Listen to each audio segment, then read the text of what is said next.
Tonight, we're exploring the darkest unsolved mysteries in the wizarding world. This is a fascinating topic, but I'll keep my narration calm to ensure you can still drift off to sleep. Thank you to those of you who've been joining us consistently. If you're falling asleep with us tonight, let me know in the comments how many nights in a row you've been here, and if this is your first night, just comment night 1. Now back to the video. Imagine walking through the corridors of Hogwarts after the candles have burned low and the portraits have fallen silent. The castle is more than just a school. It is a living, breathing entity of ancient stone and forgotten intent.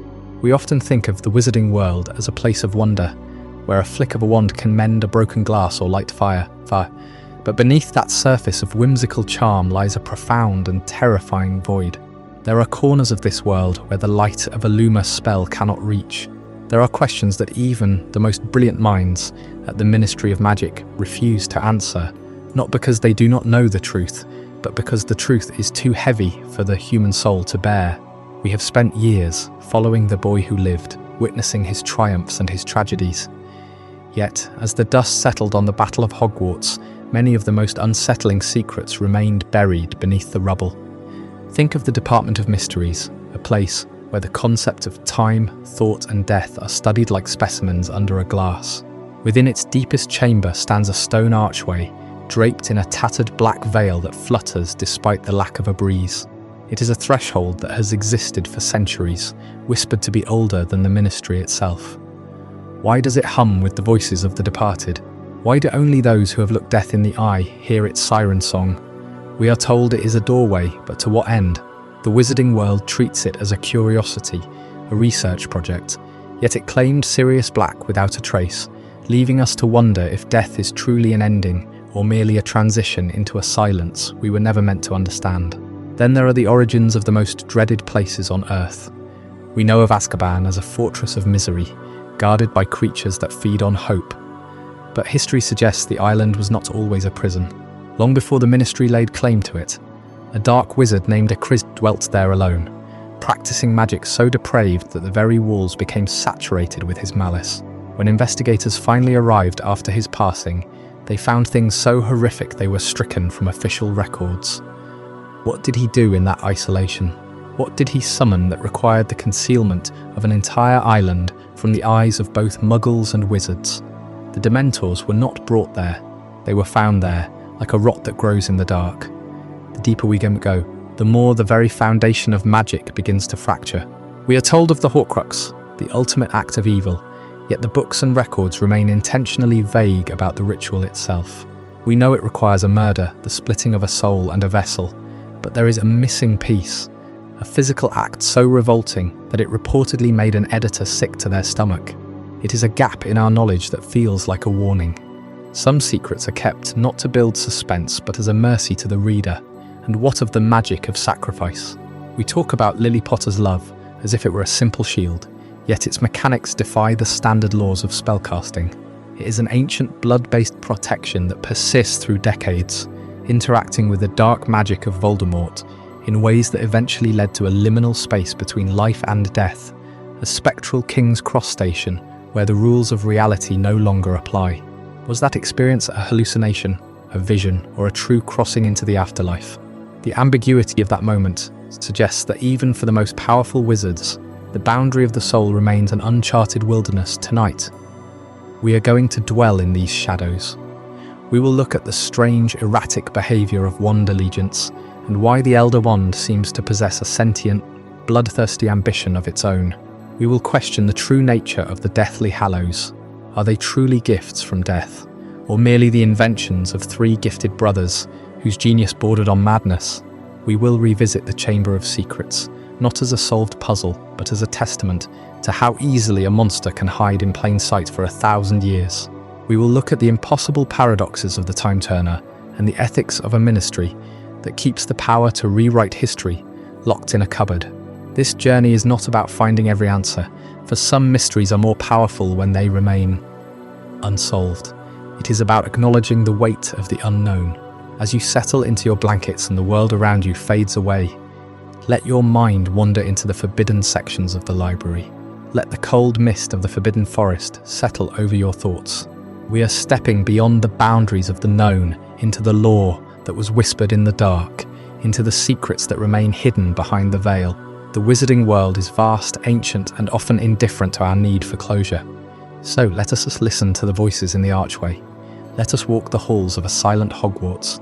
Let us explore the darkness together, deep beneath the streets of London, hidden from the eyes of every witch and wizard who goes about their daily business. There is a place that the Ministry of Magic does not speak of, not because it is forbidden, though it is, not because it is dangerous, though it certainly is, but because some knowledge, once pursued, changes the pursuer in ways that cannot be undone. The Department of Mysteries is not merely a secret division of the government. It is a vault for the unknowable, a repository for questions that the wizarding world has decided are better left unanswered. And the silence that surrounds it is not accidental. It is cultivated, protected, and enforced with a quiet ferocity that rival any law in the magical world. You have to understand what it means to work in that department. The official title for those who labour there is unspeakable, and the name is not a joke, it is a job description.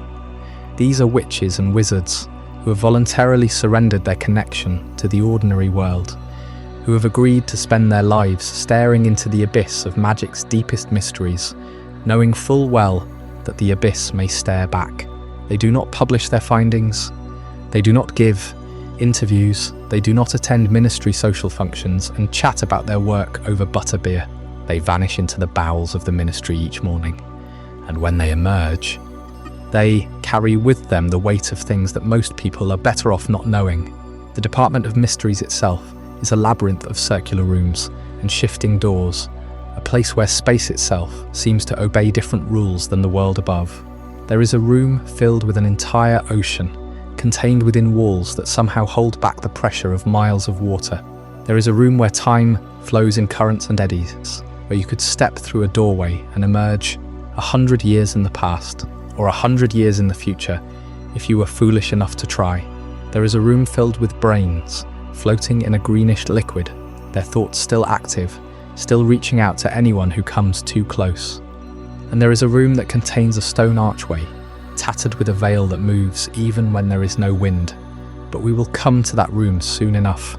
The point is that the Department of Mysteries exists because the wizarding world has always understood something that the Muggle world often forgets. Some questions are not meant to be answered. Some doors once opened cannot be closed again, and the Ministry, for all its flaws and bureaucratic incompetence, has at least had the wisdom to recognise that certain magical phenomena are too dangerous, too destabilising, or too fundamentally strange to be studied in the open. So they are studied in isolation, by people who have sworn never to speak of what they have seen. But what kind of person volunteers for such a life? What drives the witch or wizard to abandon the warmth of the ordinary world and descend into that cold, circular labyrinth, knowing that they may never find their way back? The answer is not simple. Some are driven by pure intellectual curiosity, the same hunger that drives any great scientist or philosopher. They want to understand the fundamental nature of magic, the rules that govern the universe, the truths that lie beneath the surface of everyday spells and potions. Others are drawn by darker impulses. They want power, or immortality, or the ability to reshape reality itself. And some, perhaps the most tragic of all, are simply broken. They have seen something, or lost something, or experienced something that has made the ordinary world unbearable. The Department of Mysteries offers them a refuge, a place where their strange knowledge and stranger obsessions are not judged but welcomed. The psychological toll on these unspeakables is immense, and it is rarely discussed.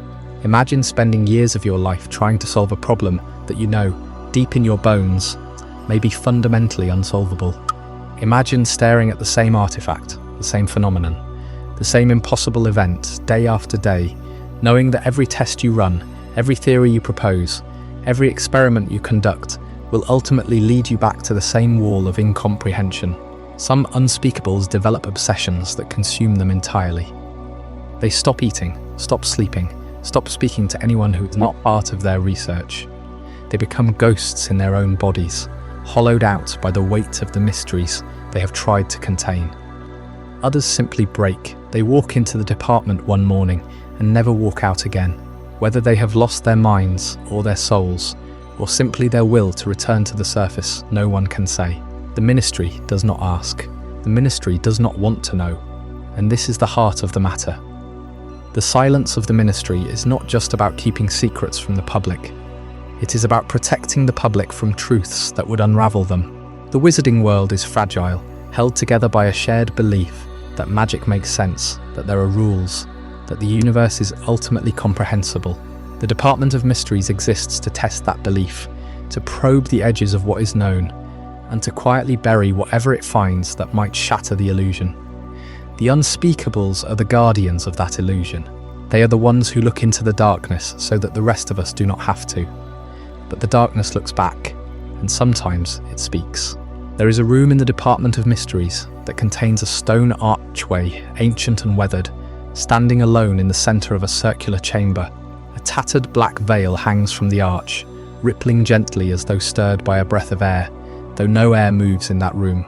Those who have seen death can hear whispers from beyond the veil, voices that seem to call out from somewhere else, somewhere that is not quite life and not quite death. Sirius Black fell through that veil in the Department of Mysteries, and he did not come back.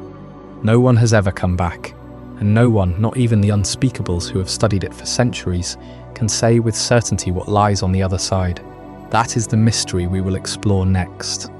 The Archway of Whispers, a doorway that leads to a place no living witch or wizard has ever described, because those who go through it do not return. And those who remain can only listen to the voices and wonder. The Department of Mysteries does not simply hide secrets. It contains objects that seem to actively resist understanding, as if the magic within them has a will of its own. Among the many chambers and halls that make up this shadowy branch of the Ministry, one room stands apart, not because of what is kept there, but because of what echoes from it. The Death Chamber, a vast sunken amphitheatre with stone benches rising in concentric circles, descending toward a central platform, and on that platform an archway, not built from brick or mortar, but from a dark veined stone that seems to absorb the light around it. A tattered black veil hangs within the arch, never moving, never stilled by any breeze, yet somehow alive with a presence that defies explanation. This is the Archway of Whispers, and has been waiting for a very long time. Those who enter the Death Chamber for the first time often report a strange sensation, a pressure against the skin, a faint ringing in the ears that has no source, but only a select few hear something more. Voices, faint, indistinct murmurs that seem to come from beyond the veil itself. Not words that can be understood, not language as we know it, but something older, something that resonates in the bones rather than the ears. The Unspeakables who study the Archway have documented this phenomenon extensively, though they have never been able to explain it. What they have discovered is deeply unsettling. The voices are not audible to everyone. Only those who have witnessed death firsthand can hear them. An investigation into the physical properties of the veil in the Death Chamber reveals that it is not simply a curtain or a doorway, in the traditional sense. It is a membrane, a boundary between the world of the living and whatever lies beyond. The stone archway itself seems to be the key, carved from a material that does not exist anywhere else in the known magical world. Attempts to replicate it have failed, attempts to move it have failed. The archway is fixed, anchored to the chamber as if it grew there, as if the room was built around it rather than the other way around. The veil that hangs within it is not fabric. It is something far more elusive, a substance that behaves like cloth, but is not woven from any thread. When touched, it offers no resistance, yet it cannot be parted. It simply yields, then reforms, as if it exists in a state that is neither solid nor liquid nor gas, but something that our minds are not equipped to categorize. Why only those who have seen death can hear the voices emanating from the stone is a question that has haunted the Ministry for centuries. The prevailing theory among the Unspeakables is that witnessing death changes something fundamental within a person. It opens a door in the mind, or perhaps in the soul, that cannot be closed again. Those who have never looked into the eyes of the dying remain insulated from the whispers, protected by their ignorance. But for those who have seen the light fade from another's eyes, the veil becomes audible. It calls to them. It murmurs in a language that predates human speech, promising answers, offering comfort, or perhaps something far darker. The voices are not hostile, but they are not friendly either. They simply are, and they are patient. The terrifying implication that the veil is a one-way doorway rather than a simple execution tool changes everything we thought we understood about death in the wizarding world. If the Archway were merely a method of killing, it would be brutal but straightforward. A curse, a fall from a great height, these are tools of finality. But the veil does not kill, it receives. Those who pass through it do not die in the conventional sense. They cross a threshold from which there is no return, but the threshold remains open. The voices that whisper from beyond are proof that something continues on the other side. Consciousness, memory, perhaps even identity. The veil is not an end, it is a passage, and the fact that it exists at all, buried beneath the Ministry of Magic, suggests that someone, somewhere, once knew how to build a bridge between the living and the dead. But if the veil is a doorway, why is it kept in a chamber designed for execution? The answer may be more disturbing than the question. Perhaps the death chamber was never meant to be a place of execution at all. Perhaps it was a place of communication, a shrine where the living could speak to the departed. But something went wrong.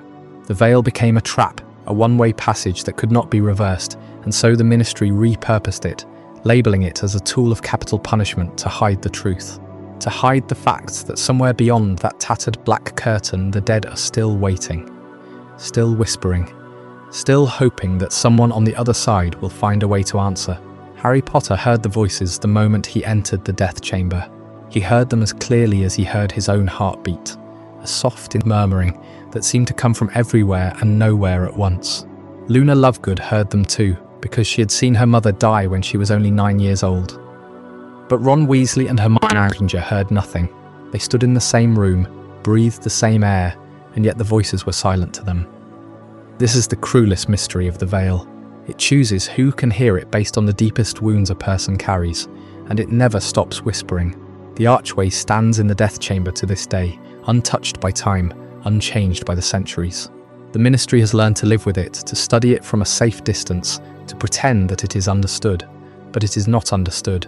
It is only observed, and the voices continue to murmur, patient and eternal, waiting for someone to step through and never return. Someone like Sirius Black, who would soon find himself falling backward through that tattered veil, his eyes wide with shock, his body already beginning to fade before he even touched the curtain. But that is a story for another moment. A story about a point of no return and the terrible cost of crossing a threshold that was never meant to be crossed. We have spent time in the darkness of the Department of Mysteries, listening to the whispers that curl from that ancient stone archway.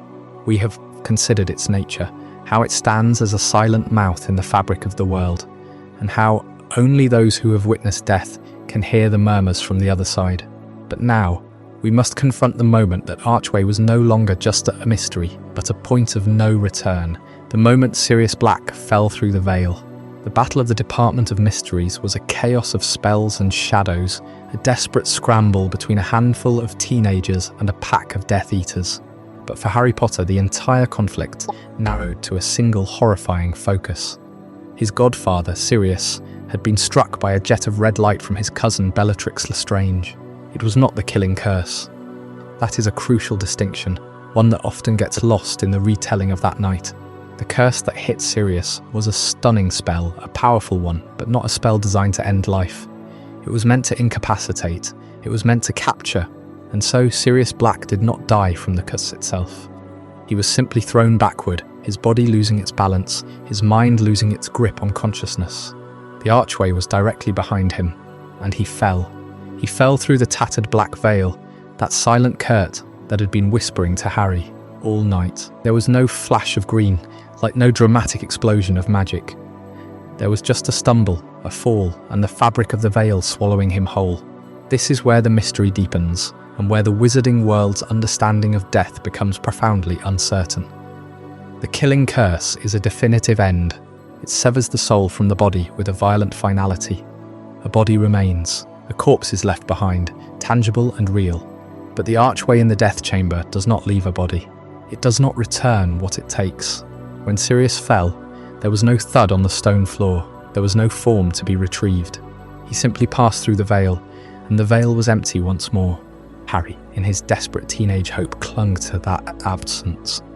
He believed with all the ferocity of a boy who had lost too much that Sirius had simply been pushed through a doorway, that he had fallen into another room, another space, and that he could be pulled back. He screamed for him. He tried to run after him. He was held back by Remus Lupin, whose face told a very different story. Remus knew. He had seen death before. He had lost his friends, his world, and now he was watching the last brother of his youth vanish into a metaphysical void. His arms around Harry were not just a physical restraint. They were the weight of finality. The distinction is everything. The killing curse is an act of murder. It is a spell. It is magic that destroys the body to release the soul. But the veil is something else entirely. It is not a spell. It is a place, a boundary. It is the point where the living world meets whatever lies beyond. To fall through the veil is not to be killed by a curse. It is to be taken by the threshold itself. There is no body to bury, because the body has crossed a line from which no magic can return it. The archway does not kill, it accepts, and yet the voices, Harry could hear them. Luna Lovegood could hear them. They were whispers, faint and murmuring, coming from the other side of that tattered curtain. If the veil is simply a doorway to the afterlife, then those whispers are the voices of the dead. But if it is a doorway, why can only some people hear them? And why, when Sirius fell, did he not simply reappear? Why did the veil not give him back? The answer, as dark as it is, lies in the nature of the archway itself. It is not a portal that can be traversed both ways. It is a one-way passage. The voices we hear are not calls for help. They are echoes. They are the lingering sounds of those who have already passed, a faint static from the other side of existence. When Sirius fell, he joined those echoes. He became one of the voices that Harry would never be able to reach. The Ministry of Magic, in all its secretive wisdom, keeps this chamber locked and guarded. They study the veil, but they do not understand it. They know it is ancient, older than the Ministry itself, perhaps older than the castle. It is tied to the fundamental mysteries of consciousness and death. But they do not know where it leads. They only know that no one who has gone through has ever come back. And that is the true horror of that night in the Department of Mysteries. Sirius Black was not murdered. He was not killed. He was taken. The veil claimed him, and the wizarding world was left with no body, no closure, and a silence where his laughter used to be.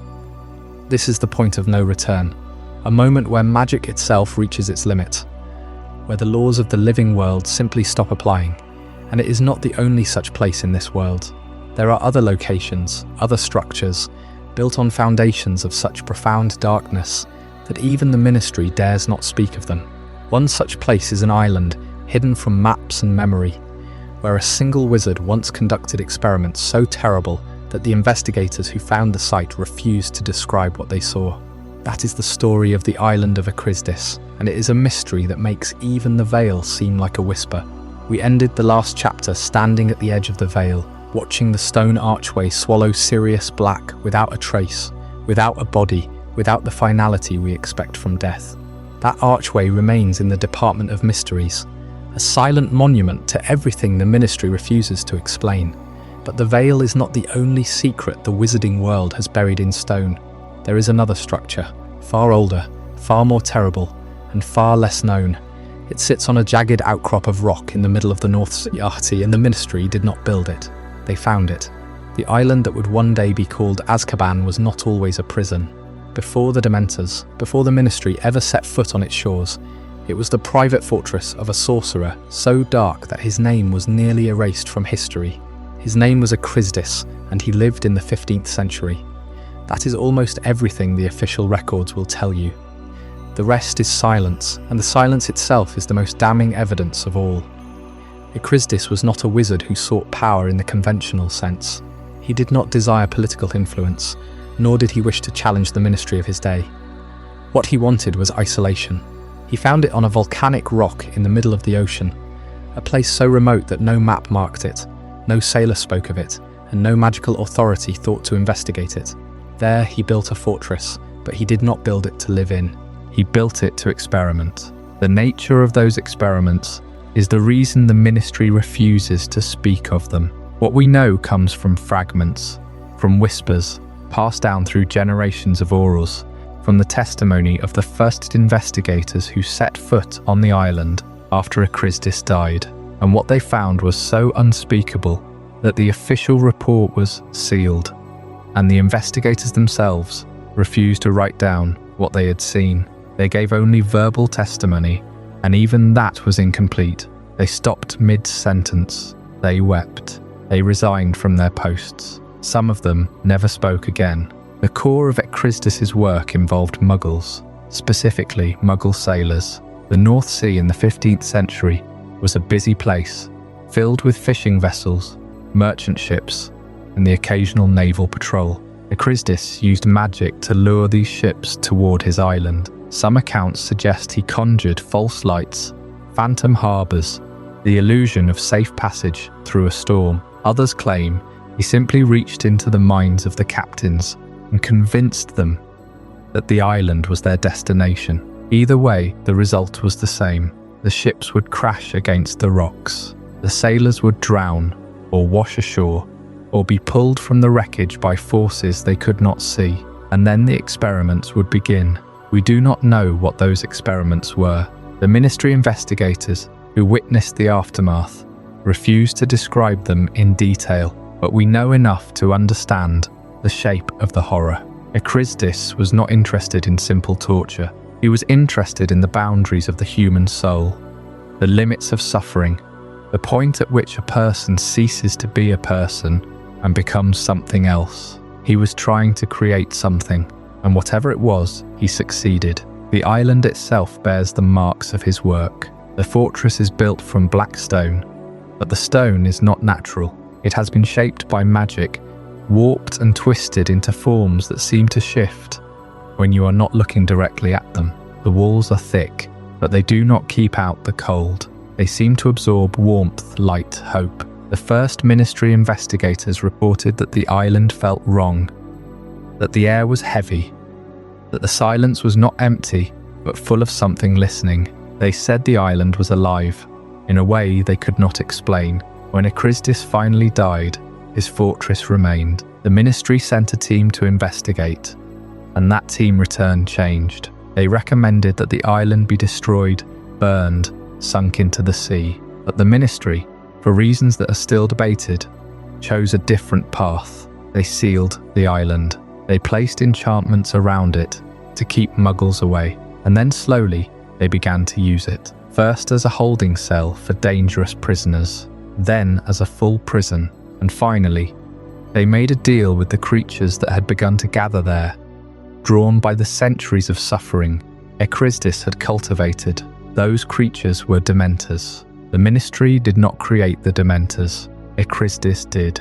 Or rather, he created the conditions that allowed them to be born. The Dementors are not natural beings. They are the product of centuries of concentrated despair, of souls broken and discarded, of pain so intense that it crystallized into a form of life. The island of Azkaban is their birthplace, and they have never left it. They guard the prison now, but they are not guards in any conventional sense. They are the prison. The walls are just decoration. The Ministry's decision to use Azkaban as a prison is one of the most troubling choices in wizarding history. They knew what Ekrizdis had done. They knew what the island was. They knew that the Dementors were not allies but parasites, feeding on the misery of every prisoner who entered, and yet they chose to keep it. They chose to use it. They chose to let the Dementors multiply, to let them grow stronger, to let them become the symbol of justice in the wizarding world. Why? The official answer is that Azkaban was inescapable. No prisoner had ever escaped from Azkaban, not until Sirius Black, and even that escape was a miracle of misdirection and sacrifice. But the real reason may be darker. The Ministry may have been afraid of what would happen if they tried to destroy the island, afraid of what might be released, afraid that the experiments Ekrizdis began were not finished, that the island itself was a kind of Horcrux, a vessel for something that could not be killed. The records of Ekrizdis are almost non-existent.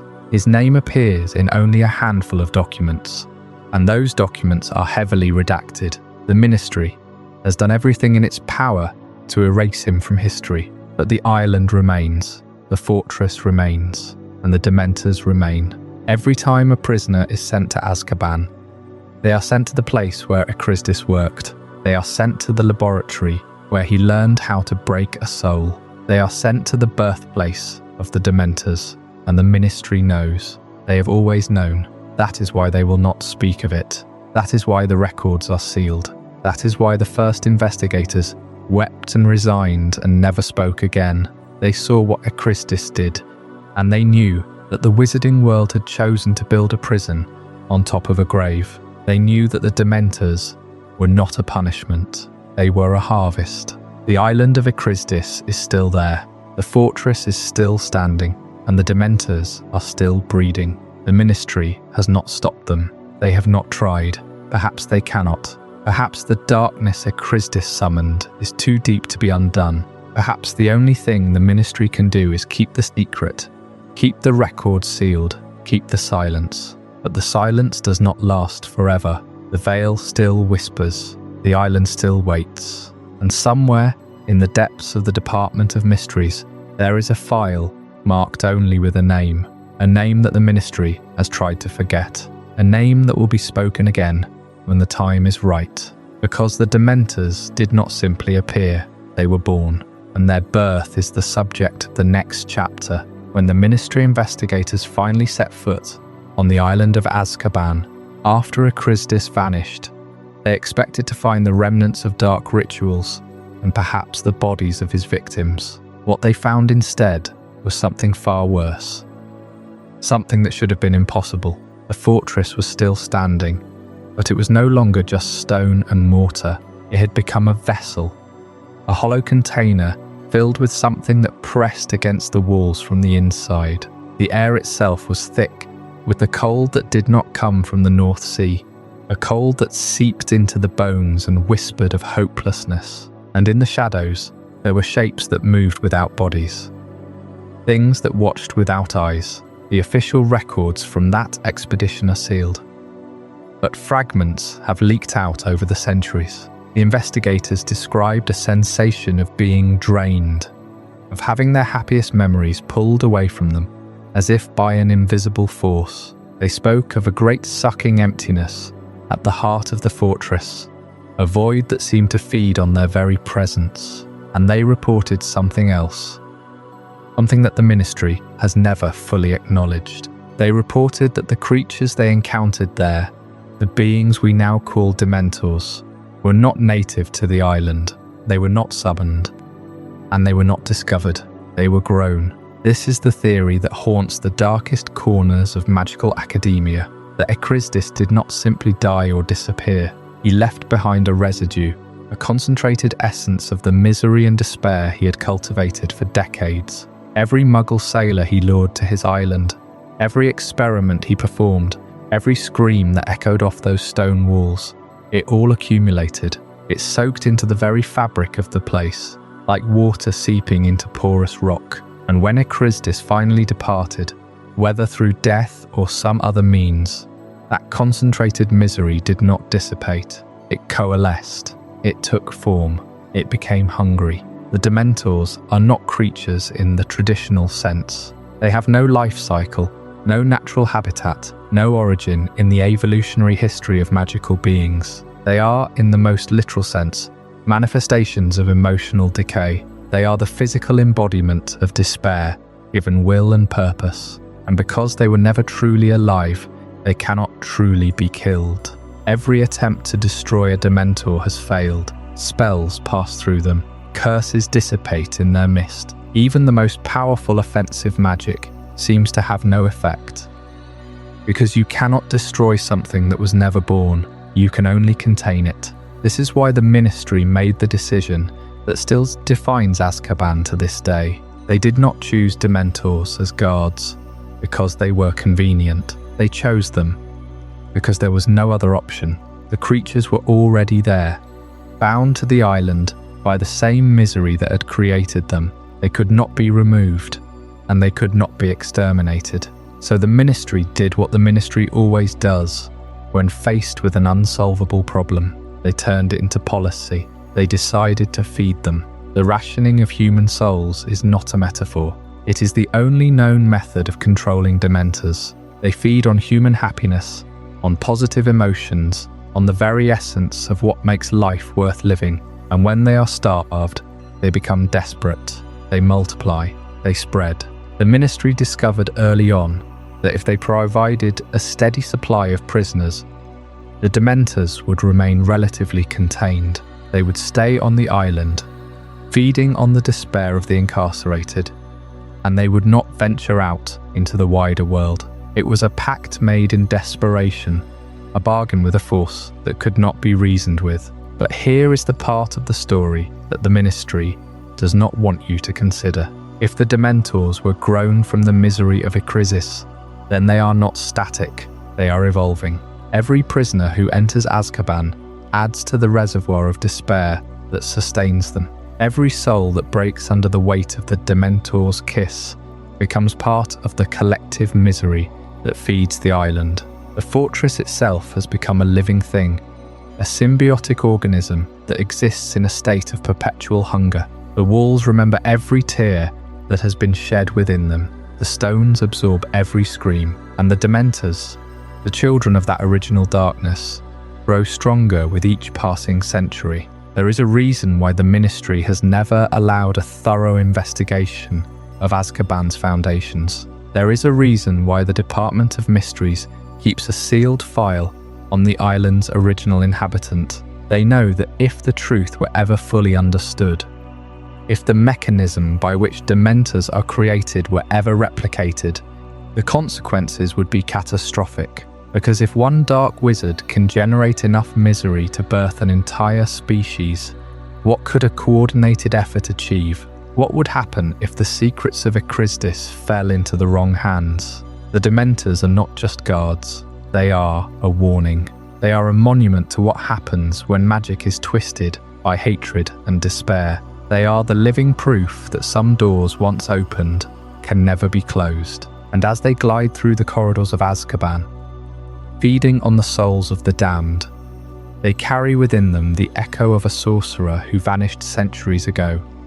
A sorcerer whose final experiment may have been the creation of something that will outlast us all. The Ministry maintains that the Dementors are a necessary evil, a tool to be managed and controlled. But the truth is far more unsettling. The Dementors are not tools. They are the result of a failed containment. They are the spillage from a vessel that was never meant to be opened, and every prisoner sent to Azkaban is not being punished. They are being fed to the hunger that Ekrizdis left behind. This brings us to a question that the wizarding world has never dared to answer directly. If the Dementors were grown from misery, if they are the children of a single dark wizard's experiments, then what other horrors might be growing in the shadows of magical history? What other rituals were performed in secret, leaving behind residues that have not yet taken form? The Department of Mysteries holds the answers to questions that most witches and wizards do not even know to ask. And in the next chapter, we will explore one of those forbidden questions. We will examine the ritual that the Ministry has spent centuries trying to erase from the record, the process that even Voldemort himself was reluctant to discuss openly. We will look into the unspoken ritual, and we will ask what price must be paid to achieve what even death cannot undo. We left Azkaban in a state of perpetual misery, fortress built on the screams of sailors who never reached shore, and a prison guarded by creatures that may have been born from that very suffering.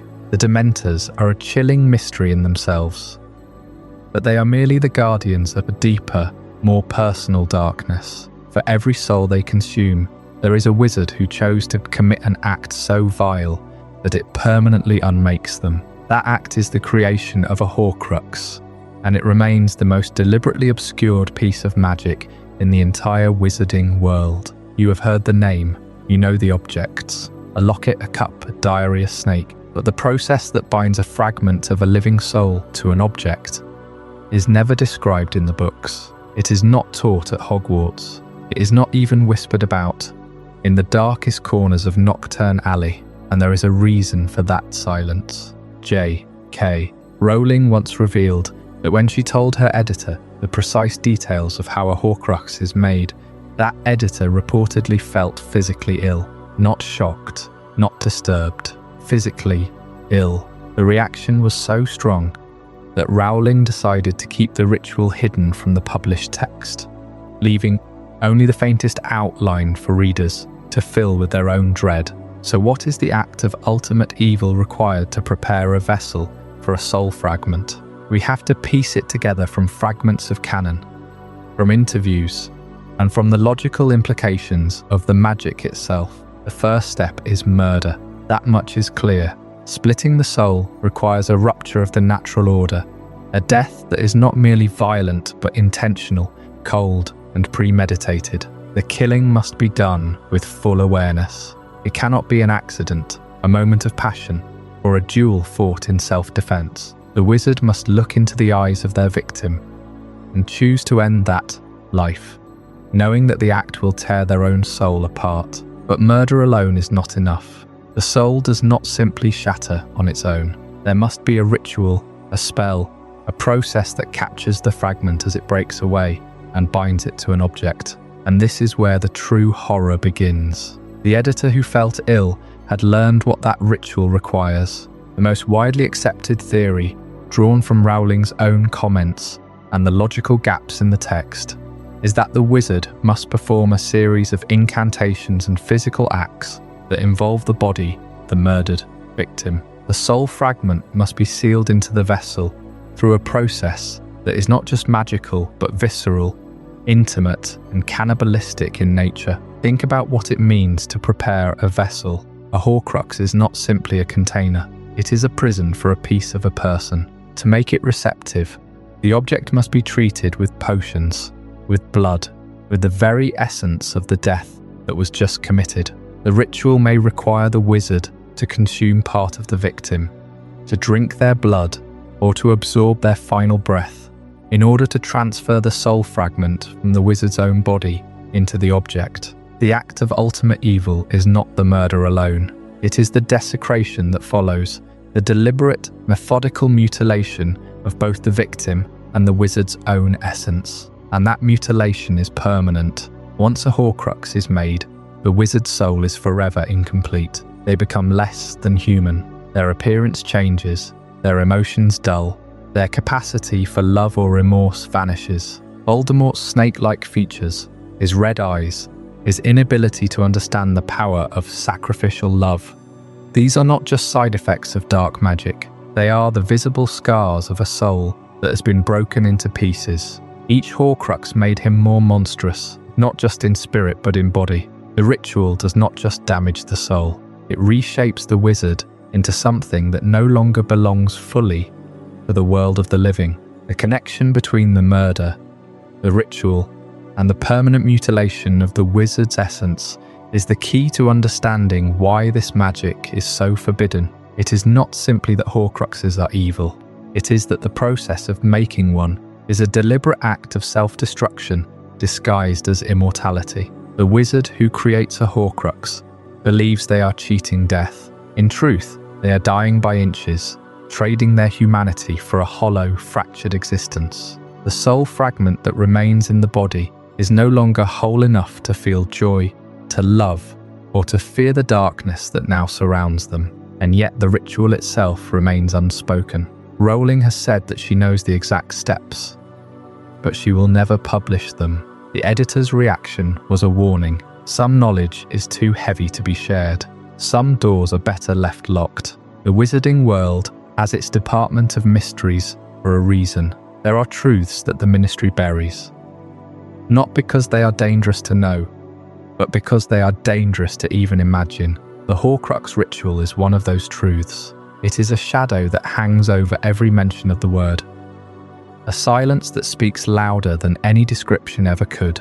So when we consider the objects that Voldemort chose, the diary that whispered to a 12-year-old girl, the locket that tormented Ron, the cup that sat in a goblin vault, we are not just looking at artifacts, we are looking at the physical evidence of a soul being torn apart, piece by piece, in a ritual that made even the author's editor recoil. The act of ultimate evil is not the murder. It is the moment after, when the wizard kneels over the body and begins the work of binding death to an object, knowing that they are sacrificing their own future for a hollow promise of eternity. And that brings us to the next chapter of this journey. Because if the creation of a Horcrux is the act of splitting the soul, then we must ask what happens to the wizard who tries to put themselves back together.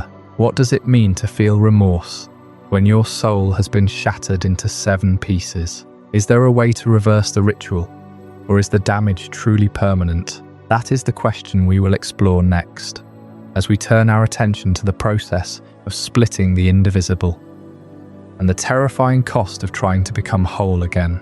The previous chapter left us standing at the edge of a ritual so dark that even the written record of it was enough to make a grown editor physically ill. We know that to create a Horcrux, you must first commit murder. That act alone, in the magical world, is enough to destabilize the soul. But murder is only the first ingredient. The real question, the one that has haunted the lore for decades, is how you take a soul that has been bruised by killing and actually tear a piece of it away. How do you split the indivisible? The soul, in the wizarding world, is described as a cohesive whole. It is the essence of a person, the thing that persists after death, the core of consciousness and humanity.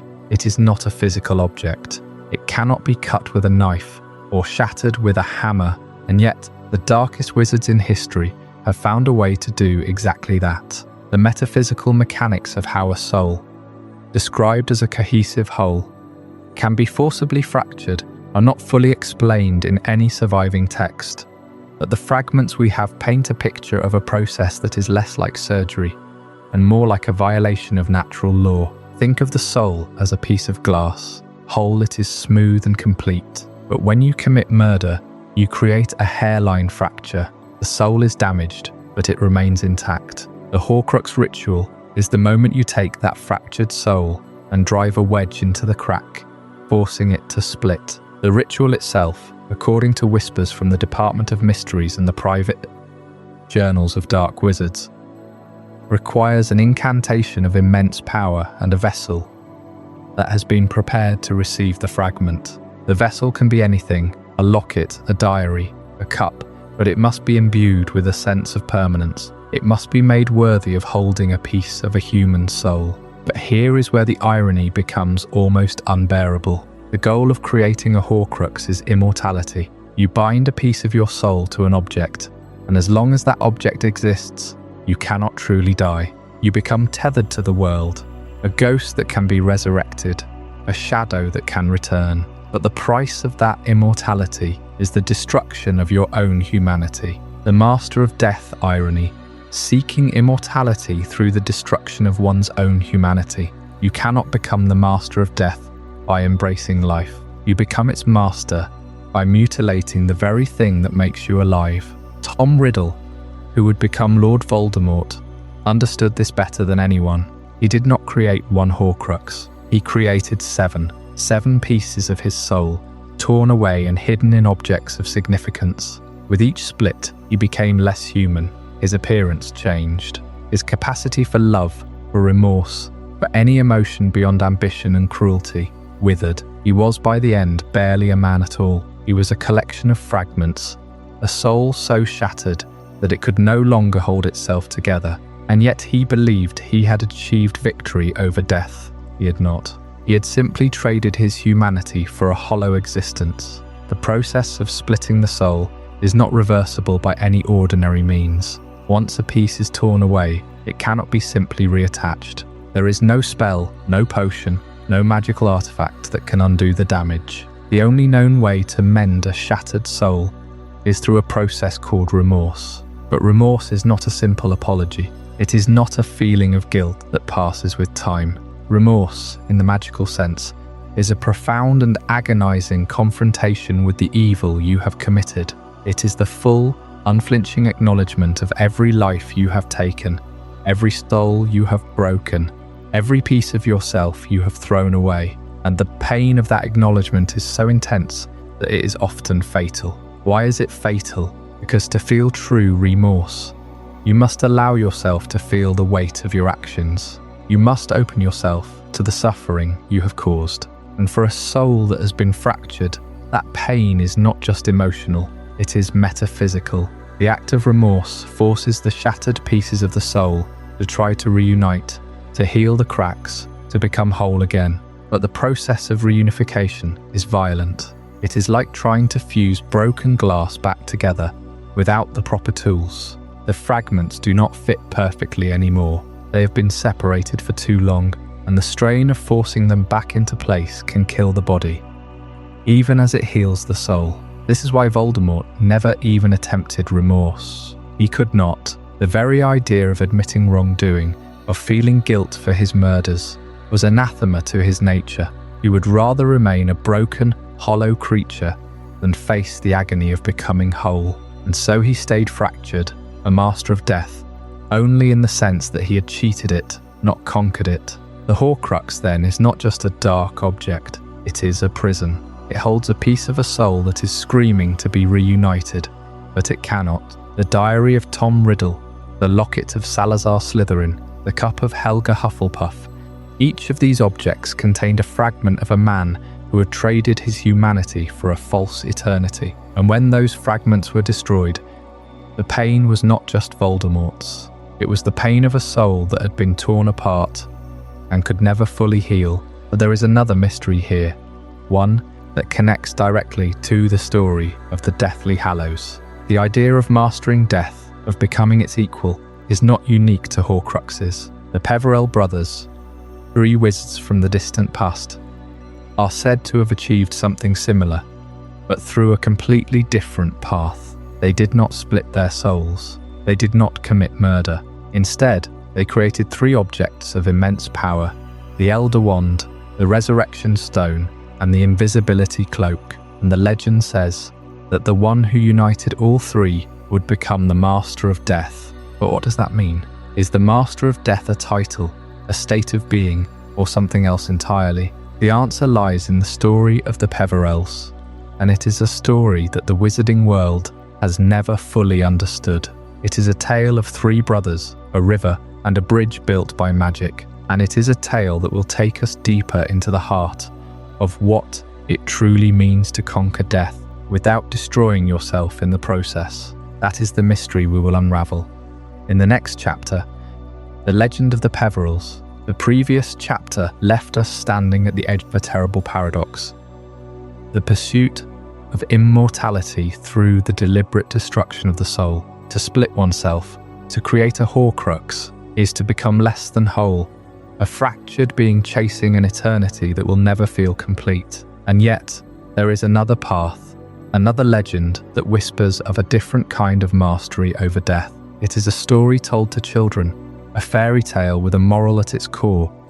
But like so many things in the wizarding world, the truth buried beneath the fable is far stranger and more unsettling than any simple lesson.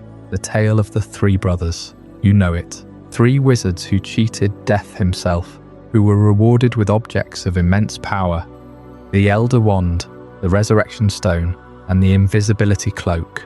A wand that cannot be defeated, a stone that can summon the dead, a cloak that hides the wearer from death's gaze. It is a perfect story for a cold night by the fire, a warning about humility and the dangers of arrogance. But when you begin to deconstruct it, not as a bedtime story, but as a historical record, the cracks in the narrative begin to show. The question that haunts the deepest vaults of magical history is not whether the Hallows are real, but whether the figure at the centre of the tale was ever truly death at all. Consider the brothers, Antioch, Cadmus, and Ignotus Peverell. Their names are not the stuff of myth. They are recorded in the old bloodlines, etched into the genealogy of the most ancient wizarding families. The Peverells were real. They lived, they died, and they left behind artifacts that were not merely powerful, but legendary. The Invisibility Cloak that Harry Potter inherited was no ordinary cloak of concealment. It was a garment that defied the ravages of time, that could not be conjured or transfigured, that offered true and perfect invisibility. The Resurrection Stone, hidden for centuries within a snitch, could call back the echoes of the departed, not as ghosts, but as something more substantial, more present. And the Elder Wand, the Death Stick, the most dangerous wand ever created, left a trail of blood across centuries of wizarding history. These were not the trinkets of a fairy tale, they were real. So what does that make the story that explains them? The most chilling interpretation is the simplest one, that the story is true, that death, personified as being with intention and will, did meet three brothers on a dark and winding road, that he did craft the Hallows from the river or from his own essence, and that he gave them to the brothers as gifts or as traps. If that is the case, then death is not merely an abstract concept, a natural end to life. Death is a presence, an entity that can be cheated, bargained with, and even perhaps defied. The implications are staggering. It means the veil in the Department of Mysteries, that whispering archway through which Sirius Black fell, might not be a barrier to an afterlife, but a door that death himself uses. It means the Dementors, those soul-sucking creatures born from the misery of Azkaban, might be servants of a will far older and darker than any wizard. It means that the entire structure of the magical world, from the moment of birth to the final breath, is watched over by a conscious force that has already demonstrated its willingness to play games with mortals. But there is another theory, a more rational, perhaps more terrifying one. What if the Hallows were not gifts from death, but inventions of genius? What if the Peverell brothers, three of the most brilliant wizards of their age, simply created these objects themselves? The Elder Wand, a focus of unparalleled power, crafted through a mastery of enchantment that has never been replicated. The Resurrection Stone, a feat of necromantic magic so profound that it blurs the line between life and death, allowing the user to speak with those who have passed on. The Invisibility Cloak, a garment woven from the fabric of reality itself, a perfect concealment that no spell can pierce. If the brothers created these artifacts, then the story of death is just that, a story. A mythologized explanation for three objects so far beyond the normal scope of magic that they seemed divine. The Peverells were not given power by death, they seized it. They looked at the finality of the grave and said, no. And that is where the legend becomes a mirror, because the three Hallows are not just powerful objects, they are three different human responses to the inevitability of the end. Antioch Peverell, who asked for a wand that could never be defeated, represents the desire to conquer, to fight against death with force, to dominate the world and bend it to one's will. He was murdered in his sleep, his wand stolen from his throat. Cadmus Peverell, who asked for the power to recall the dead, represents the desire to deny, to refuse to let go, to cling to the past and bring back what has been lost. He used the stone to call back his lost love, but she was cold, distant, and ultimately, he took his own life to join her.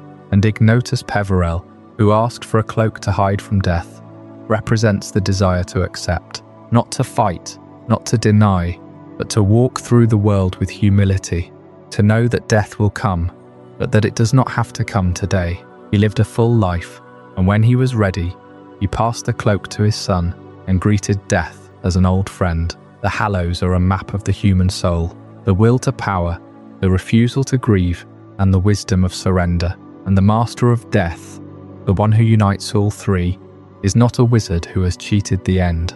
The master of death is the one who understands that death is not an enemy to be defeated, but a part of life to be accepted. Dumbledore understood this. He sought the Hallows for years, driven by a desire for power and a need to atone for his own past. But in the end, he knew that the true mastery was not in possessing the wand or the stone, but in letting them go. He planned his own death, not as a defeat, but as a final deliberate act. So what is the truth? Was death a literal being who walked the earth 1,000 years ago? Or were the Peverells simply the greatest magical inventors who ever lived? Their creations so powerful that they became the stuff of myth. The canon never gives a definitive answer, and that is the point. The mystery is the lesson. The story of the three brothers is not a history lesson. It is a philosophical riddle. It asks you to decide for yourself what you believe about the nature of the universe. Is there a conscious force waiting for you at the end of the road? Or is death simply a door, and magic the key that can unlock it? The answer perhaps lies in the wand, the Elder Wand, the most tangible and dangerous of the Hallows. Has a history that is anything but a fairy tale. It has passed from hand to hand, always through violence, always through blood. Its trail is a chronicle of ambition, betrayal, and murder. And the story of that wand, from its creation to its final resting place in Dumbledore's tomb, is a story that will pull us deeper into the darkness of the wizarding world. That is the subject of our next chapter, the Elder Wand's bloody trail, a journey through the centuries of death that followed one object, and a question that still lingers. Who truly holds its allegiance now? The legend of the Peverells left us with 3 objects of impossible power, but only one of them carries a trail of blood, so long it stains the very fabric of wizarding history, the Elder Wand, the Death Stick, the Wand of Destiny, and unlike its siblings, the Cloak that hides and the Stone that summons, this is the Hallow that does not protect, it conquers, it takes, and it demands a price that no master has ever been able to avoid paying for long. To understand the Elder Wand is to understand that it is not merely a tool, it is a sentient force, a thing with its own cold, calculating will. Wands in the wizarding world are already semi-sentient, each one choosing its witch or wizard, each one developing a unique personality and loyalty. But the Elder Wand operates on a different level entirely. It does not bond, it does not love, it does not form the quiet, symbiotic relationship that other wands share with their owners. The Elder Wand respects only one thing, power, and it measures power in the most brutal way possible, through victory. This is what makes the Elder Wand's allegiance rules so complex and fickle compared to any other magical tool. A normal wand, once won, remains loyal through years of use, through affection, through the simple passage of time. But the Elder Wand has no memory of loyalty. It has no sentiment. It tracks the most recent demonstration of dominance, and it switches its allegiance in an instant, without warning, without remorse. The moment you are disarmed, the moment you are defeated, the moment you show even a flicker of weakness, the wand begins to look for a new master. It is always watching, always waiting, and so the trail begins. A trail that stretches back centuries, through assassination and betrayal, through dark corridors and dueling chambers, through the hands of some of the most dangerous wizards who ever lived. The Elder Wand has been known by many names, the Death Stick, the Wand of Destiny, but its true name is the Wand of Blood, because it has never been passed peacefully. It has never been inherited. It has never been given as a gift. Every single transfer of ownership has been marked by violence. The earliest recorded masters of the Elder Wand are shrouded in myth, but the pattern emerges quickly. Emeric the Evil, a name that speaks for itself, is said to have used the wand to terrorize southern England in the Middle Ages. He was powerful, brutal, and utterly convinced of his own invincibility. But the wand does not care about conviction, it cares about results. And when Emeric was challenged by a wizard named Egbert, the wand did not hesitate. It did not mourn its fallen master. It simply recognized the new victor and transferred its loyalty as easily as water flows downhill. Egbert the Egregious then held the wand, and the pattern repeated. He killed Emeric to take it, and he was killed in turn by another challenger. The wand passed from hand to hand, each transfer a death, each new master believing they were the one who would finally tame it. But the Elder Wand cannot be tamed. It can only be held, temporarily, until the next challenger arrives. This bloody chain continued for generations, leaving a trail of corpses across Europe. The wand was known to change hands so frequently that some historians believe the average tenure of an Elder Wand master was measured in months, not years, and the deaths were never clean. They were not duels of honor or formal wizarding contests. They were ambushes, poisonings, betrayals in the night. The wand attracted a certain kind of wizard, ambitious, ruthless, and ultimately doomed. But then came a master who thought he had found a way to break the cycle, a wizard named Godalot, who called the wand his most treacherous friend. Godalot was a brilliant and dangerous dark wizard, and he believed that the key to holding the wand permanently was to understand its nature. He studied it obsessively, wrote treatises on its behaviour, and convinced himself that he had unlocked its secrets. He was wrong. His own son, Hereward, eventually overpowered him and took the wand, and Godalot met the same fate as every master before him. Hereward, perhaps wiser than his father, did not keep the wand for long.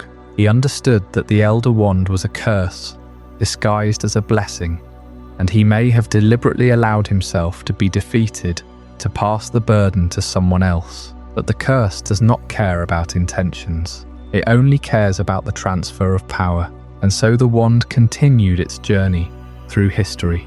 It passed through the hands of Loxias, who called himself the Professor of Evil and used the wand to enforce his will over a generation of students. It passed through the hands of Barnabas Deverell, who was killed in his own home by a rival. It passed through the hands of Arcus, who was murdered in his sleep. The pattern was so consistent that some wizards began to believe the wand was literally cursed, that it carried a dark magic that doomed anyone who claimed it. But the truth is more subtle and more terrifying. The wand is not cursed in the traditional sense. It does not actively seek to harm its master. What it does is far more insidious. It makes its master arrogant. It whispers that they are invincible. It feeds their ego and blinds them to danger. And then, when the inevitable challenger arrives, the wand does nothing to protect them. It simply watches, cold and indifferent, waiting to see who will prove stronger. This is the unique sentience of the Elder Wand. It is not malevolent in the way a dark artifact might be. It is simply immoral. It has no concept of loyalty, no sense of right or wrong, no attachment to any individual. It is the ultimate pragmatist, and its only law is the law of the victor. By the time the wand reached the 20th century, its trail had become legendary. It was known to the most knowledgeable historians, though the general wizarding public dismissed it as a fairy tale. But there were those who believed. Gellert Grindelwald believed. He stole the wand from the wand-maker Gregorovitch, who had been studying it in secret, hoping to unlock its secrets. Grindelwald did not just take the wand. He understood it, he embraced its nature, and he used it to build a terrifying campaign of terror across Europe. A campaign that only ended when he was defeated by the one wizard who could match him, Albus Dumbledore, the only master of the Elder Wand who ever held it without seeking it. Dumbledore defeated Grindelwald in their legendary duel of 1945, and the wand's allegiance transferred to him. But Dumbledore knew the wand's history. He knew its curse, and he made a decision that would shape the final act of the wizarding world's greatest story. Dumbledore did not want the wand. He did not use it for conquest. He did not even use it for power. He kept it hidden, hoping to break the cycle, hoping to die without being defeated, so that the wand's power would die with him. But the wand does not care about hopes. It cares about victory. And Dumbledore was defeated, not in a duel, but in a calculated act of mercy. When Draco Malfoy disarmed Dumbledore on the Astronomy Tower, the wand's allegiance shifted. It did not matter that Draco was a boy, that he was terrified, that he did not even understand what he had done. The wand recognized the disarmament as a victory, and it transferred its loyalty instantly. Dumbledore died moments later, killed by Severus Snape, but Snape did not defeat Dumbledore. He only executed him. The wand's true master was Draco Malfoy, a fact that would have devastating consequences. And then Harry Potter entered the story. When Harry disarmed Draco in the Malfoy Manor, the wand's allegiance shifted again. Harry did not know it. He did not want it. But the wand had chosen him, as coldly and as indifferently as it had chosen every master before him. And when Harry faced Voldemort in the Forbidden Forest, the Elder Wand refused to kill its true master. It turned against Voldemort, not out of loyalty to Harry, but out of obedience to its own nature. The Elder Wand had finally found a master who did not seek power, a master who was willing to break the cycle. And in the end, Harry did what no other master had ever done. He broke the Elder Wand. He snapped it in two and threw the pieces away, hoping to end the blood trail forever. But the question lingers, can the trail truly end? The Elder Wand has survived for centuries. It has been lost, found, stolen, and passed through more hands than any artifact in wizarding history. Its power is not easily destroyed, and there are those who believe that the wand's pieces still exist, that they could be reunited, that the cycle could begin again. The Elder Wand's bloody trail is not just a history of violence. It is a mirror reflecting the darkest truths about power and ambition. Every master who held it believed they were special. Every master believed they would be the one to control it, and every master was wrong. The wand does not care about your plans, your dreams, or your destiny. It only cares about who is standing at the end, and that is the true horror of the Elder Wand. It is not a weapon, it is a test, and the test has no right answer, only survivors. But the Elder Wand is only one of the three hallows. The Resurrection Stone carries a different kind of cruelty, a gift that seems merciful, but is perhaps the most dangerous of all. Because the stone does not just show you the dead, it calls them back, and what it asks in return is something far more precious than power. It asks for your willingness to let go. The Elder Wand's bloody trail ends not in triumph, but in a quiet grave. For all its power, the wand that could not be defeated in a duel was ultimately laid to rest, its master choosing death over the endless cycle of conquest. But the Elder Wand was only 1/3 of the legend. The second hallow, the Resurrection Stone, offers a gift far more seductive than raw power and far more dangerous. It promises what no other magical object can, the return of the dead. But the dead do not return, not truly, and that is the cruelest deception of all. The Resurrection Stone is often misunderstood, even by those who study the Hallows. It is not a tool for necromancy in the traditional sense. It does not raise corpse, does not reanimate flesh, does not drag a soul back from the afterlife to inhabit a rotting shell. Instead, it summons an echo, a shade, a memory given form and voice but not life. When Harry Potter turns the stone in the Forbidden Forest, he sees his parents, Sirius Black and Remus Lupin. They speak to him, comfort him, walk beside him, but they are not warm, they are not fully present. They are like figures glimpsed through a veil of water, clear enough to recognize, but impossible to touch. This is the psychological danger of the stone. It does not bring back the person you lost. It brings back your memory of them, filtered through your own longing, your own guilt, your own unfinished grief. The echoes are kind because you want them to be kind. They say what you need to hear because they are projections of your own heart. And that is precisely why the stone is so insidious. It does not lie to you, but it does not tell you the whole truth either.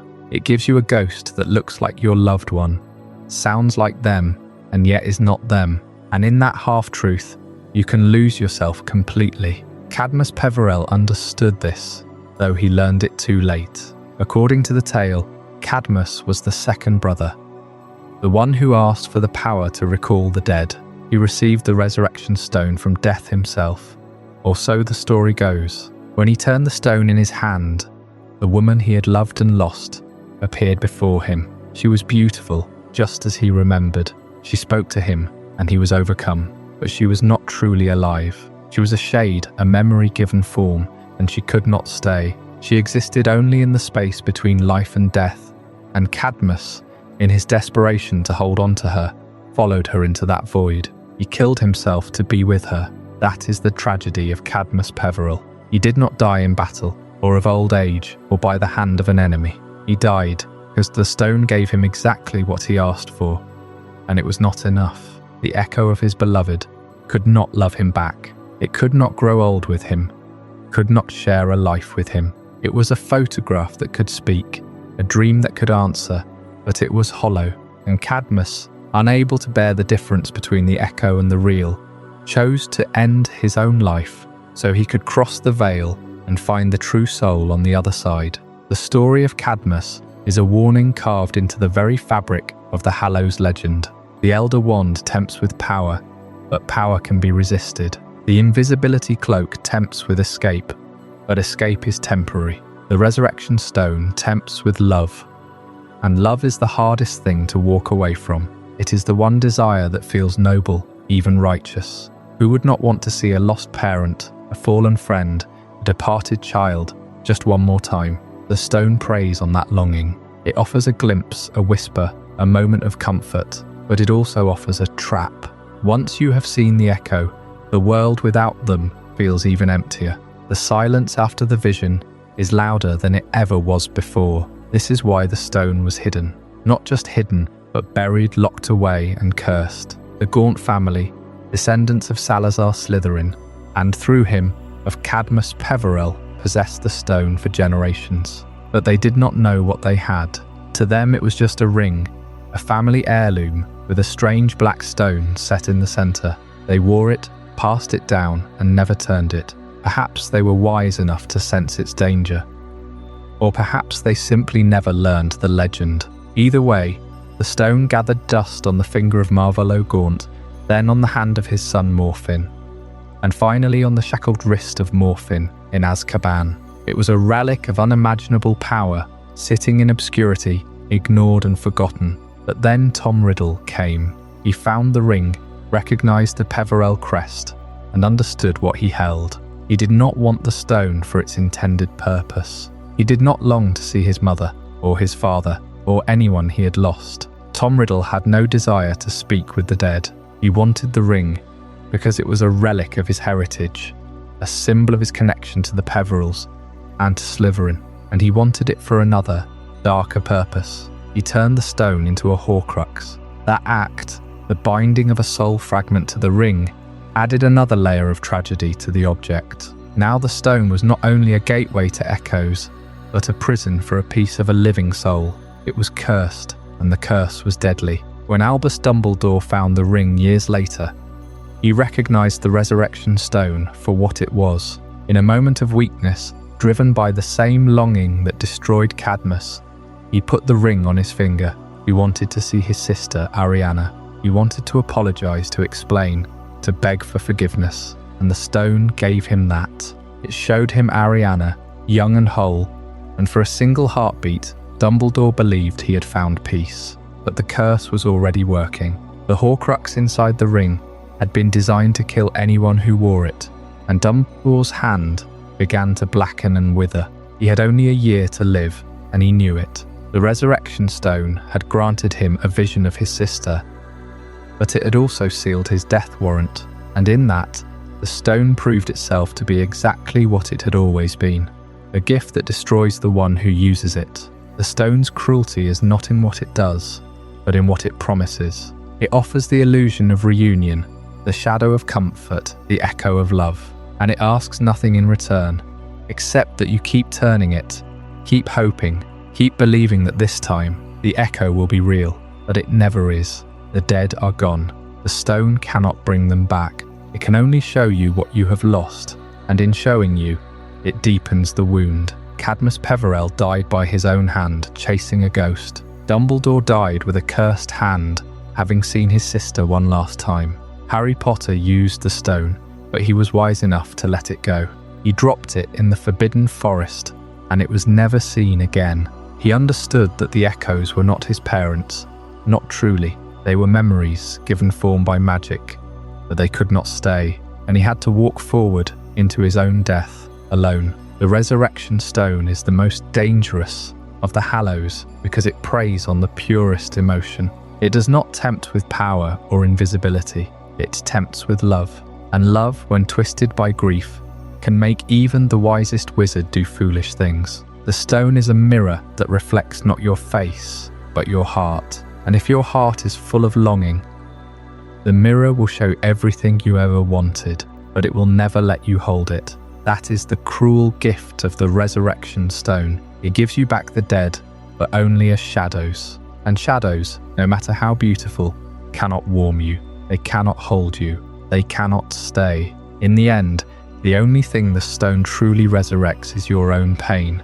And now we turn to the third brother, the one who did not ask for power and did not ask for love. He asked for something to hide from death, and what he received was not a weapon and not a temptation, but a gift that could be passed down through generations, untouched by bloodshed, and untainted by grief, the true invisibility cloak. Before we dive deeper into this incredible journey, I'm curious, where in the world are you watching this from? Drop a comment below and let our global community know. And if you're finding this as mind-blowing as I am, hit that like button to help more people discover this story. Cadmus Peverells' obsession with the past cost him everything.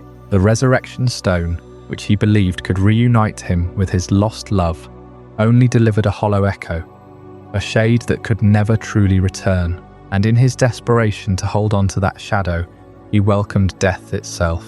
It is a story that warns us about the dangers of trying to reclaim what is gone. But among the three Hallows, there is one that does not tempt with power or sorrow. It offers something far more subtle, the ability to simply disappear. This is the Invisibility Cloak, the third and most mysterious of the Deathly Hallows. And unlike the Elder Wand or the Resurrection Stone, it is the one artifact that seems almost humble by comparison. But that humility is a deception. The cloak is not merely a tool for hiding. It is a piece of magic so profound that it has survived centuries without losing its power, without fraying at the edges, without succumbing to the decay that claims all other enchanted objects. And that is the first clue that this is no ordinary cloak. To understand why the Invisibility Cloak is so extraordinary, you have to understand what a standard invisibility cloak looks like. In the wizarding world, invisibility is not rare. There are cloaks woven from the hair of a demiguise, a magical beast whose very nature allows it to become invisible at will. These cloaks work well enough for a time, but they are not permanent. Over the years, the enchantment fades, the fabric becomes opaque, the magic wears thin, and eventually, the cloak becomes nothing more than a heavy blanket. There are also cloaks imbued with disillusionment charms, or other spells that bend light around the wearer. But these too have limitations. They can be detected by skilled wizards, or they can be torn, or they can simply stop working when the spell is broken. The true invisibility cloak, the one that Ignotus Peverell received from death itself, is none of these things. It is a cloak that never fades, it never tears, it never loses its power, and most importantly, it cannot be penetrated by any spell, hex or charm that would reveal the wearer. The cloak resists detection in ways that no other invisibility garment can. It does not simply hide you from sight, it hides you from the very idea of being seen. Consider what that means. In the wizarding world, there are countless ways to reveal a hidden person. There are spells like Hominum Revelio, which can detect human presence. There are magical creatures like the Niffler, which can sniff out hidden objects. There are even certain enchantments that can pierce through ordinary invisibility cloaks. But the true cloak is immune to all of these. It is as if the wearer does not exist in the world at all. And this is where the legend becomes something more than just a story. The tale of the three brothers says that the cloak was given to Ignotus by Death himself, because Ignotus was humble enough to ask for something that would allow him to hide from Death's gaze. And that is the key. The cloak is not just a tool for hiding from people, it is a tool for hiding from death. It is a cloak that can shield you from the very entity that all wizards fear. And if that is true, then the cloak is not just an invisibility garment, it is a piece of immortality. But the cloak's true nature raises a question that has haunted wizarding historians for centuries. How did the Potter family, a line of wizards who were never known for their power or their wealth, manage to keep such an artifact secret for so long? The Ministry of Magic, with all its resources and its obsession with controlling magical artifacts, never knew that the Potters possessed a deathly hallow. The cloak was passed down from father to son for generations, and yet it never appeared in any registry, never attracted the attention of the Department of Magical Accidents and Catastrophes, never became the subject of a single investigation. The answer lies in the cloak's own nature, because the cloak is not just invisible, it is also unremarkable. When it is not being worn, it looks like a simple silvery fabric. It does not glow with magical energy, it does not hum with power, it does not attract attention. And the Potters, for all their bravery and recklessness, were also careful. They did not flaunt the cloak. They did not use it for grand adventures or public displays. They used it quietly for small things, for escapes and secrets and moments of privacy. And because they never drew attention to it, the Ministry never had reason to look. But there is another layer to this mystery. The cloak is not just resistant to detection spells. It is resistant to the very concept of detection. It is as if the cloak has a will of its own, a will that chooses when and how to be seen. And that is what makes it so different from the other Hallows. The Elder Wand is a weapon that demands to be used. The Resurrection Stone is a lure that calls to the grieving. But the cloak is a shelter. It does not ask for anything. It simply waits. And it waited for centuries, passing through the hands of the Potters, until it finally reached James Potter. James used the cloak for pranks and adventures, just as his son Harry would later use it for more dangerous purposes. But James never knew the full truth of what he possessed. He knew the cloak was special, but he did not know it was a hallow. He did not know that it had been crafted by death itself. And that ignorance was part of the cloak's protection, because if James had known, he might have been tempted to use it in ways that would have drawn attention. He might have tried to test its limits. He might have become arrogant.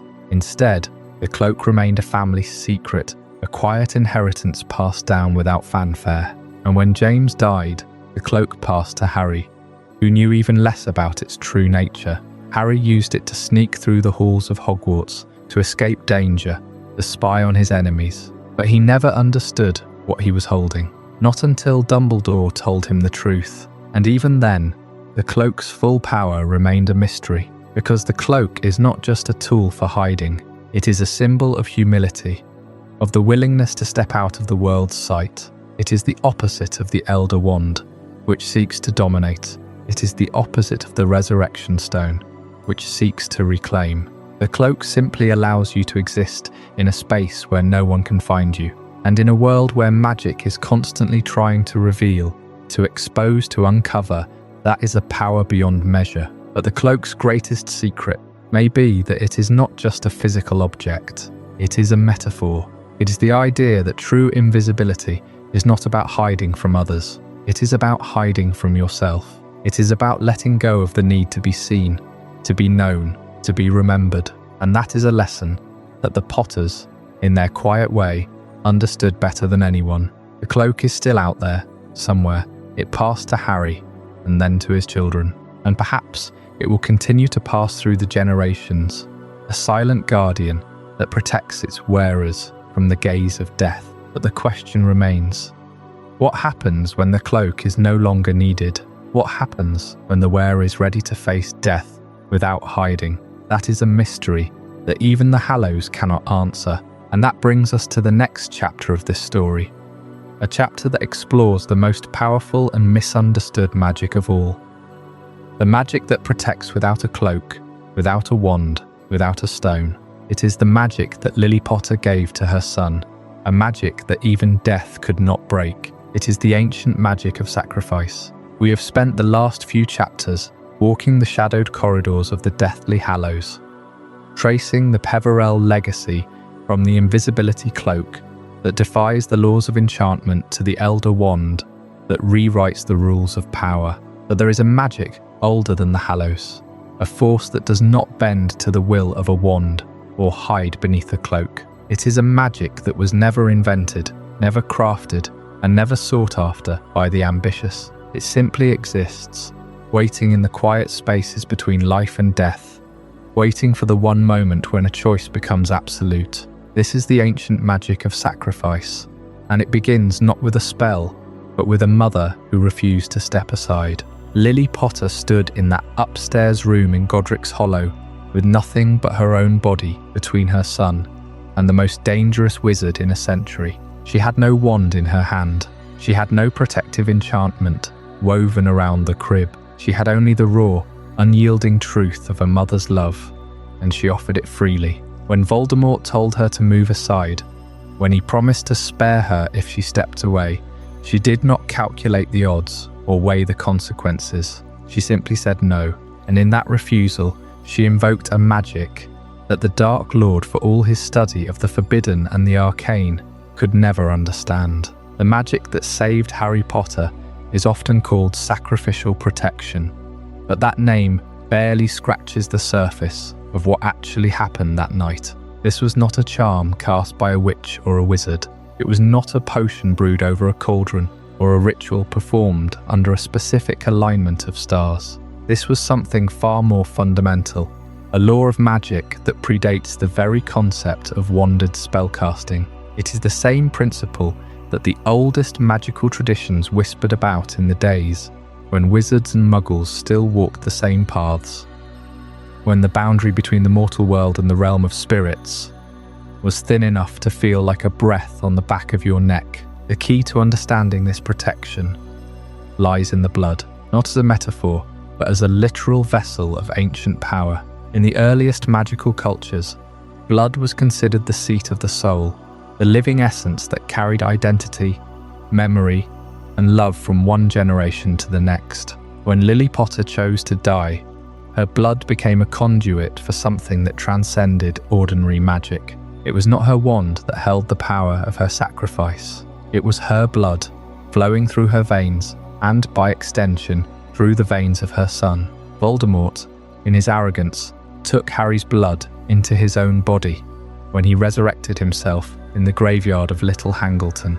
He thought he was strengthening his physical form, but he was actually binding himself to the very protection he had spent 16 years trying to destroy. This is why the magic is considered ancient. It does not rely on incantations or wand movements. It relies on the oldest force in the universe, the force of willing self-sacrifice for the sake of another. It is the same force that appears in the oldest wizarding legends, the stories that mothers tell their children before they learn to read, the tales that are never written down because they are too sacred to be recorded. Lily Potter did not need to study ancient runes or master obscure branches of magic. She only needed to love her son more than she loved her own life. But the protection had limitations, and those limitations are what shaped the first 17 years of Harry Potter's life. The magic that flowed from Lily's sacrifice was not infinite. It required a boundary, a physical space where the protection could remain anchored and active. This is why Harry had to call Privet Drive home. It was not enough that his mother's blood lived on in his veins. The protection needed a place where it could take root, a home where the magic could breathe and stretch its ancient wings. Petunia Dursley, for all her bitterness and resentment, was Lily's blood, and as long as Harry could call the house on number 4, Privet Drive, his home, the protection would hold. It was a strange and uncomfortable arrangement, a magical contract written in the language of family and sacrifice. The moment Harry turned 17, the protection lifted, not because the magic faded, but because the conditions were no longer met. He was no longer a child in need of a home. He was an adult, walking into the forest to face the same dark wizard who had taken his mother. And in that forest, something remarkable happened. The protection that had lived in his blood for 17 years did not simply vanish, it transformed. When Voldemort cast the killing curse in the Forbidden Forest, the ancient magic of sacrifice activated one final time. But this time, Harry was the one making the choice. He walked into that clearing knowing he would die, and he did not run. He did not fight. He simply stood there, a willing sacrifice, and the magic recognized itself. The result was not death. It was a liminal space, a King's Cross station that existed somewhere between the living world and whatever lies beyond. Harry had the chance to speak with Dumbledore, to understand the full scope of what his mother had done, and to make a choice of his own. He could board a train and move on, or he could return to the world of the living and finish what his mother had started. He chose to return, and in that choice, he carried the ancient magic forward, not as a shield, but as a truth that Voldemort could never comprehend. The mystery of sacrificial protection is not a mystery of mechanics. It is a mystery of meaning. We know what happened. We know that Lily's love created a barrier that Voldemort could not cross. But we do not fully understand why that particular act of love, at that particular moment, carried so much weight. There have been other mothers in wizarding history who died for their children. There have been other sacrifices, other moments of desperate love, but Lily's sacrifice became legendary because it was tied to the prophecy, because it was witnessed by a Dark Lord who had never understood love, and because it created a chain of events that would eventually bring down the most powerful wizard of the age. The ancient magic of sacrifice does not ask for blood in the way that dark rituals do. It asks for something far more difficult. It asks for the willingness to give everything, not for personal gain, but for the protection of another.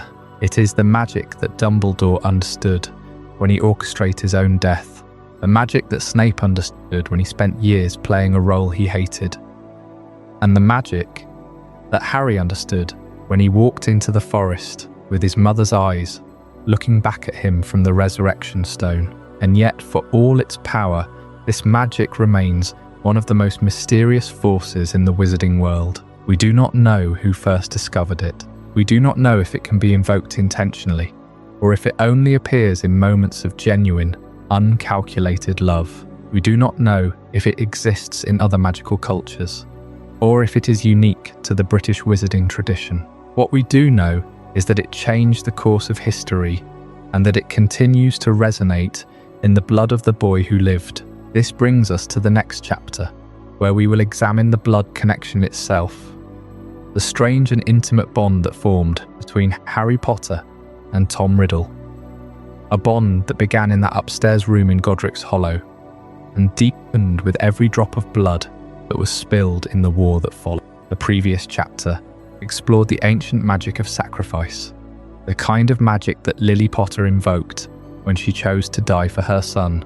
We traced how that protection resided in the blood, a living charm that burned Voldemort when he tried to touch Harry in the first year. But what happens when that very blood, the vessel of the protection, is taken into the enemy's own veins? That is the mystery that unfolds in the graveyard of Little Hangleton on the night Voldemort returns to a full body. When Peter Pettigrew performed the ritual to resurrect the Dark Lord, he needed 3 essential ingredients: the bone of the father, taken from the Riddle grave, the flesh of the servant, willingly given from Pettigrew's own hand, and the blood of the enemy, forcibly taken from Harry Potter. It was the 3rd ingredient that Voldemort believed would solve his greatest vulnerability. He thought that by incorporating Harry's blood into his own body, he would be able to touch the boy without pain, to overcome the lingering protection that had marked him for 16 years. And on the surface, it worked. Voldemort touched Harry's face in the graveyard and felt no burning. He believed he had conquered the ancient magic. But Voldemort, for all his knowledge of dark magic, misunderstood the nature of sacrifice. He saw Lily's protection as a barrier, a shield that could be broken or bypassed. He did not understand that it was a bond, a connection that ran deeper than any spell he had ever studied. By taking Harry's blood into himself, he did not destroy the protection. He did something far more dangerous. He anchored it within his own body. He made himself a living Horcrux of that protection, a tether that would tie Harry to life as long as Voldemort himself lived. This is the unintended consequence that the Dark Lord never anticipated. He thought he was strengthening himself, but he was actually creating a mutual bond. The blood that flowed in Voldemort's veins now carried the same protection that had once been exclusive to Harry. This meant that as long as Voldemort existed, Harry could not die by his hand. The killing curse would not hold. The blood connection acted as a magical anchor, pulling Harry back from the brink of death every time Voldemort tried to destroy him.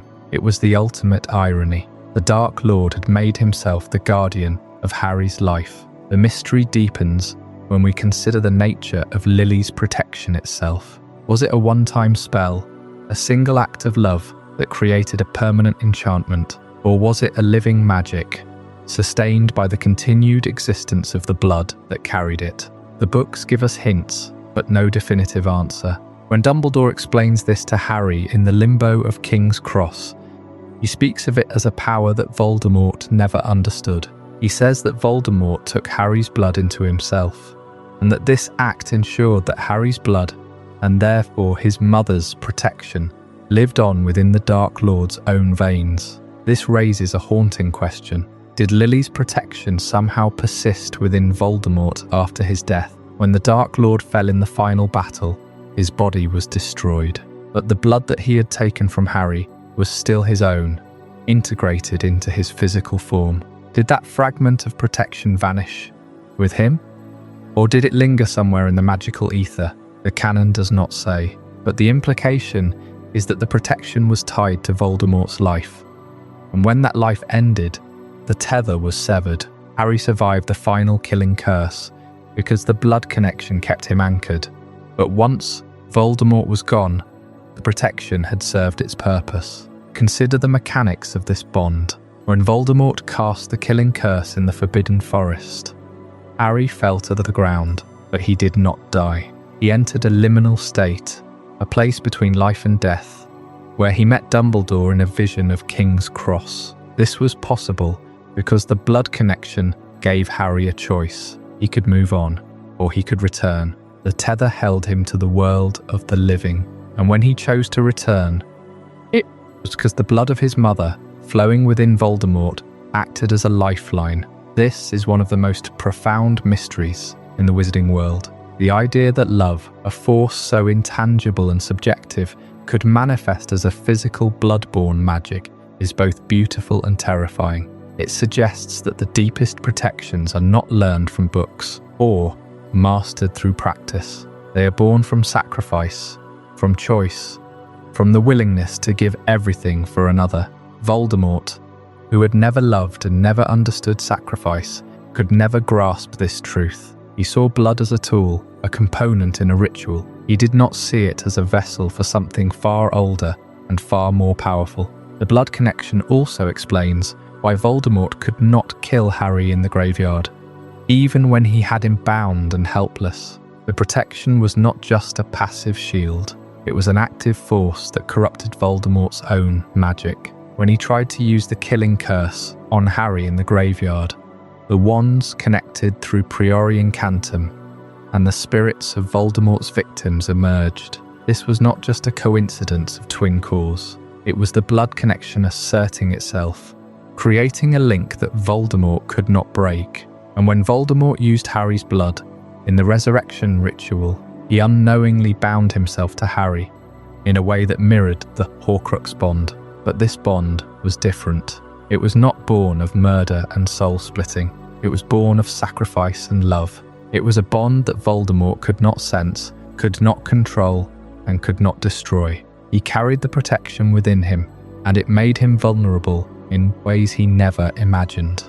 The mystery of whether Lily's protection lived on within Voldemort's own veins is not just a question of magical mechanics. It is a question about the nature of power itself. Voldemort spent his entire life seeking immortality, seeking to conquer death, but in the end, he carried the very thing that would ensure his enemy's survival. He became the anchor that kept Harry tethered to life. And when he finally understood this, it was too late. The blood connection had already sealed his fate. This brings us to the threshold of another mystery, one that lies in the space between life and death. When Harry fell in the Forbidden Forest, he entered a place that was not quite real, a liminal station where the boundaries of existence blurred. It is there that the true nature of the blood connection was revealed, and it is there that Harry faced the final choice. That place, that moment between the killing curse and the return, is a mystery that still lingers in the shadows of the wizarding world. It is a place we must explore next. In the chapter that follows the blood connection to its final destination, Voldemort's decision to use Harry's blood for his resurrection was, in the end, the single most catastrophic miscalculation of his entire existence. He believed he was fortifying himself, breaking the protective barrier that had marked Harry as his equal. Instead, he wove an invisible thread between them.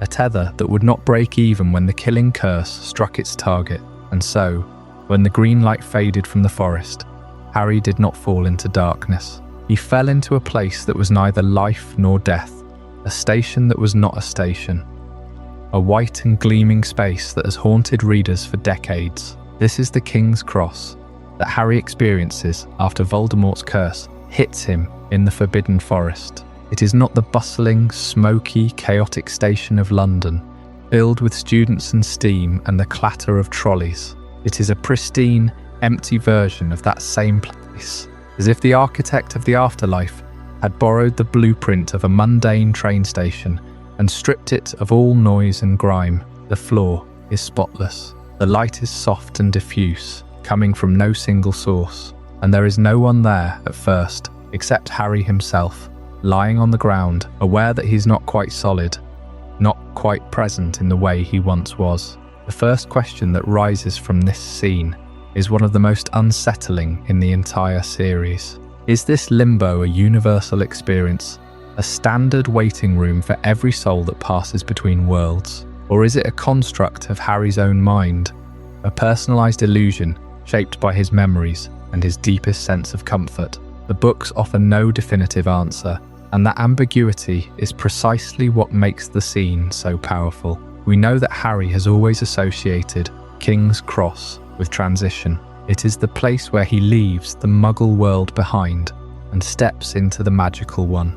It is the threshold between his aunt's cupboard and the grandeur of Hogwarts. It is, in a very real sense, the only place in his life that has ever represented hope and change. So when his mind needs to build a space to process the moment of death, it reaches for the architecture of departure and arrival. But there is another layer to this mystery. Dumbledore appears in this liminal space, not as a ghost, not as portrait, but as something more real and more present than he has been since his death. He speaks to Harry with a clarity and warmth that suggests he's been waiting here, that this place exists outside of time, or at least outside of the linear progression of events that governs the living world.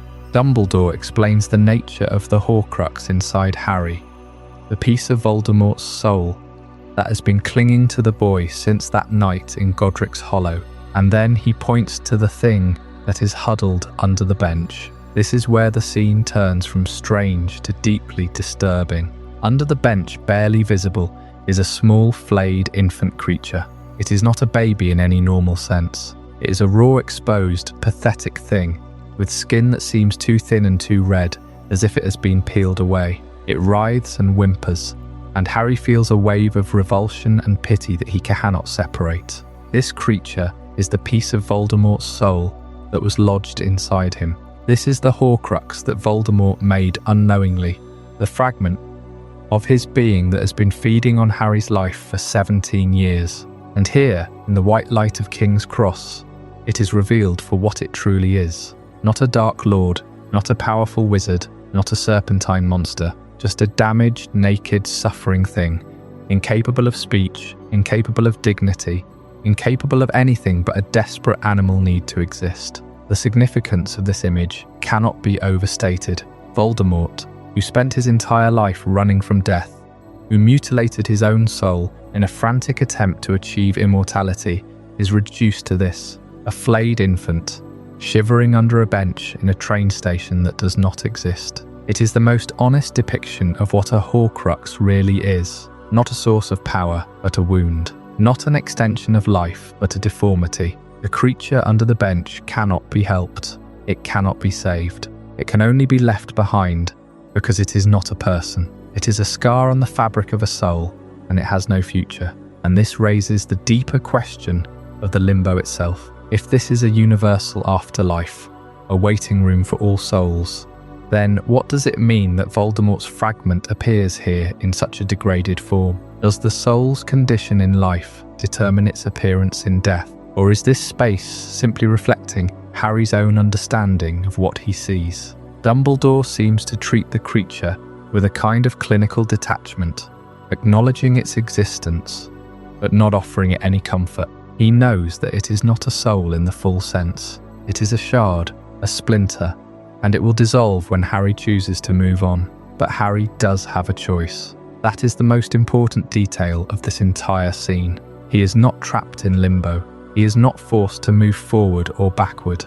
Dumbledore gives him the option. He can board a train if he wishes, and go on to whatever lies beyond. Or he can return to the forest, to his body, to the war that is still raging. The choice is entirely his. And this is where the nature of the limbo becomes most personal. If this were a universal experience, would every soul be given such a choice? Or is this a special exception, granted only to Harry because of the unique circumstances of his death? The Horcrux inside him meant that Voldemort's curse destroyed only the fragment of soul, not Harry's own. He was never truly meant to die, but he did not know that when he walked into the forest.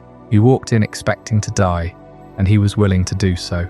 That willingness, that acceptance, may be what opened the door to this liminal space. It may be that only those who face death with open eyes are allowed to see the station. There is a quiet terror in this idea. It suggests that most souls do not experience a gentle white waiting room. They simply pass through, or they fall into something else entirely. The veil in the Department of Mysteries, for example, is a very different kind of threshold. It is a stone archway that whispers to those who have seen death, and those who step through it do not come back. There is no bench, no Dumbledore, no choice. There is only the whisper and the silence beyond.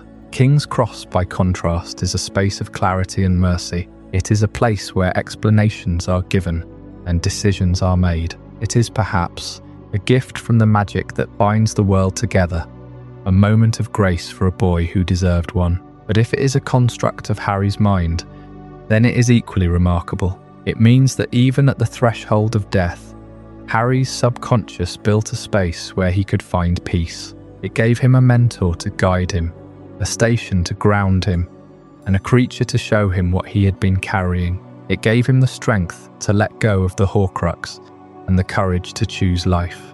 And that in its own way is just as profound as any universal afterlife. It means that Harry's own mind, shaped by love and loss and the long years of struggle, was capable of creating a sanctuary for itself at the very moment of its greatest trial. The flayed infant under the bench does not speak. It does not look at Harry. It simply exists, a testament to the damage Voldemort inflicted on himself. And when Harry turns away from it, when he chooses to return to the world of the living, he leaves that creature behind. It has no power over him anymore. It is just a remnant, and remnants fade. But the choice to return is not a simple one.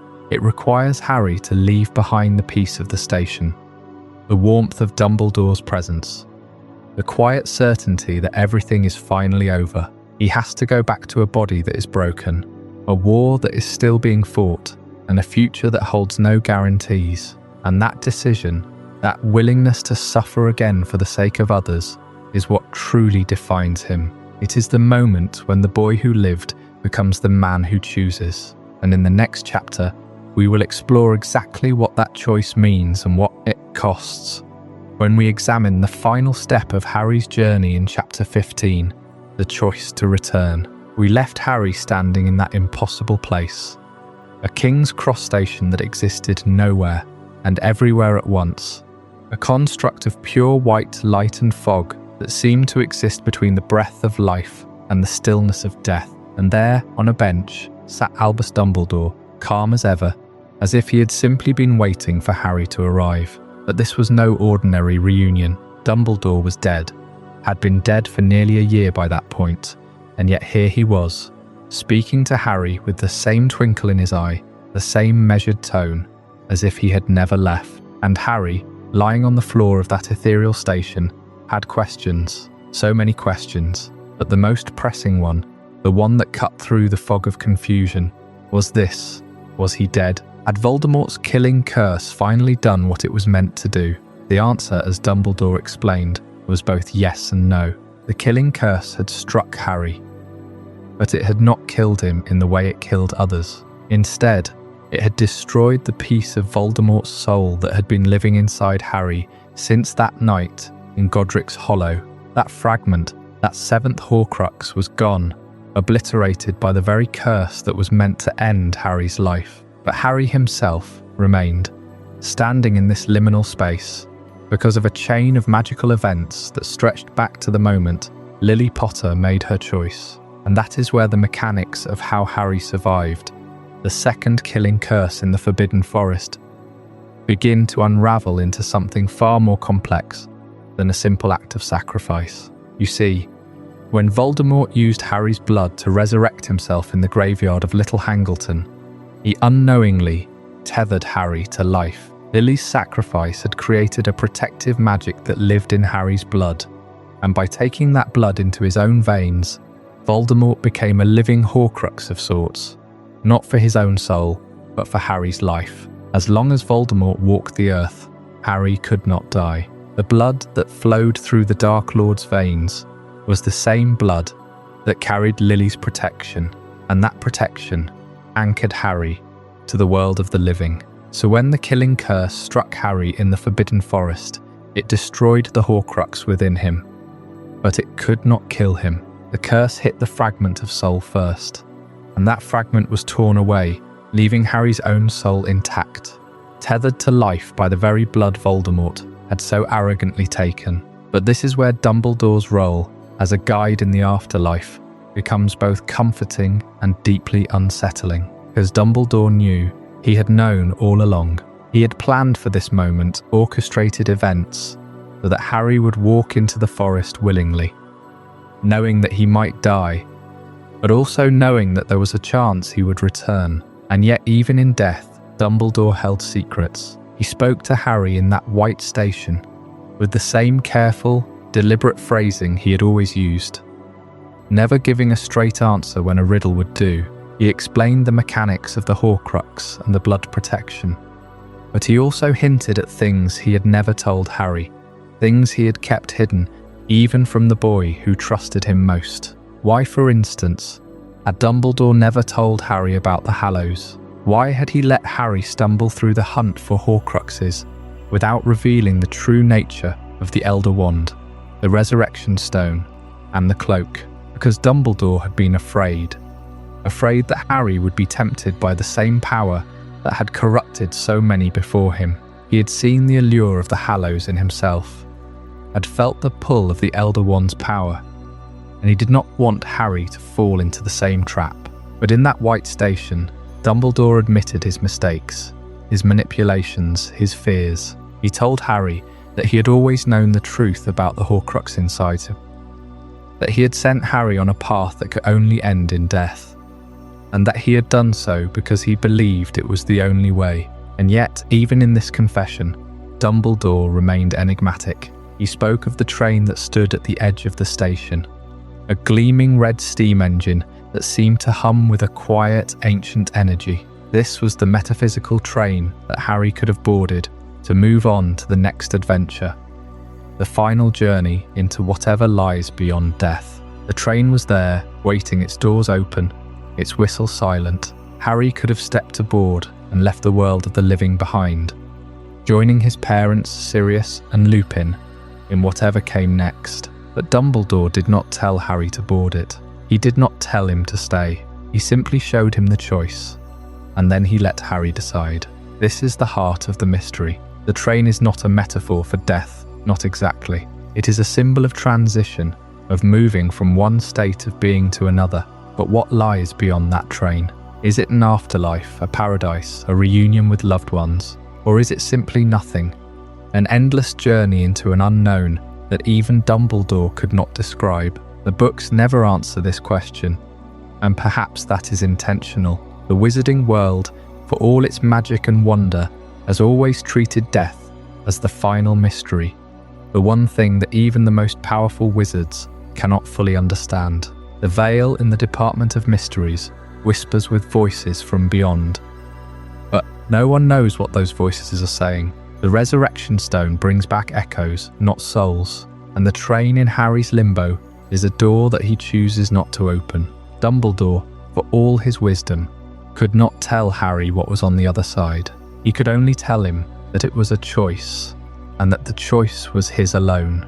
And in that moment, Harry made his decision. He would not board the train. He would return to the Forbidden Forest, to his body, to the world of the living, because there was still work to be done. Voldemort had to be defeated, and Harry was the only one who could do it. But the train remained, a constant reminder that death is not an end, but a transition, a journey that every soul must eventually take. And so Harry returned, not as the same boy who had walked into the forest, but as something more. He had faced death, had stood in its presence, and had chosen to come back. He had seen the truth of his own survival, the mechanics of the blood protection and the Horcrux.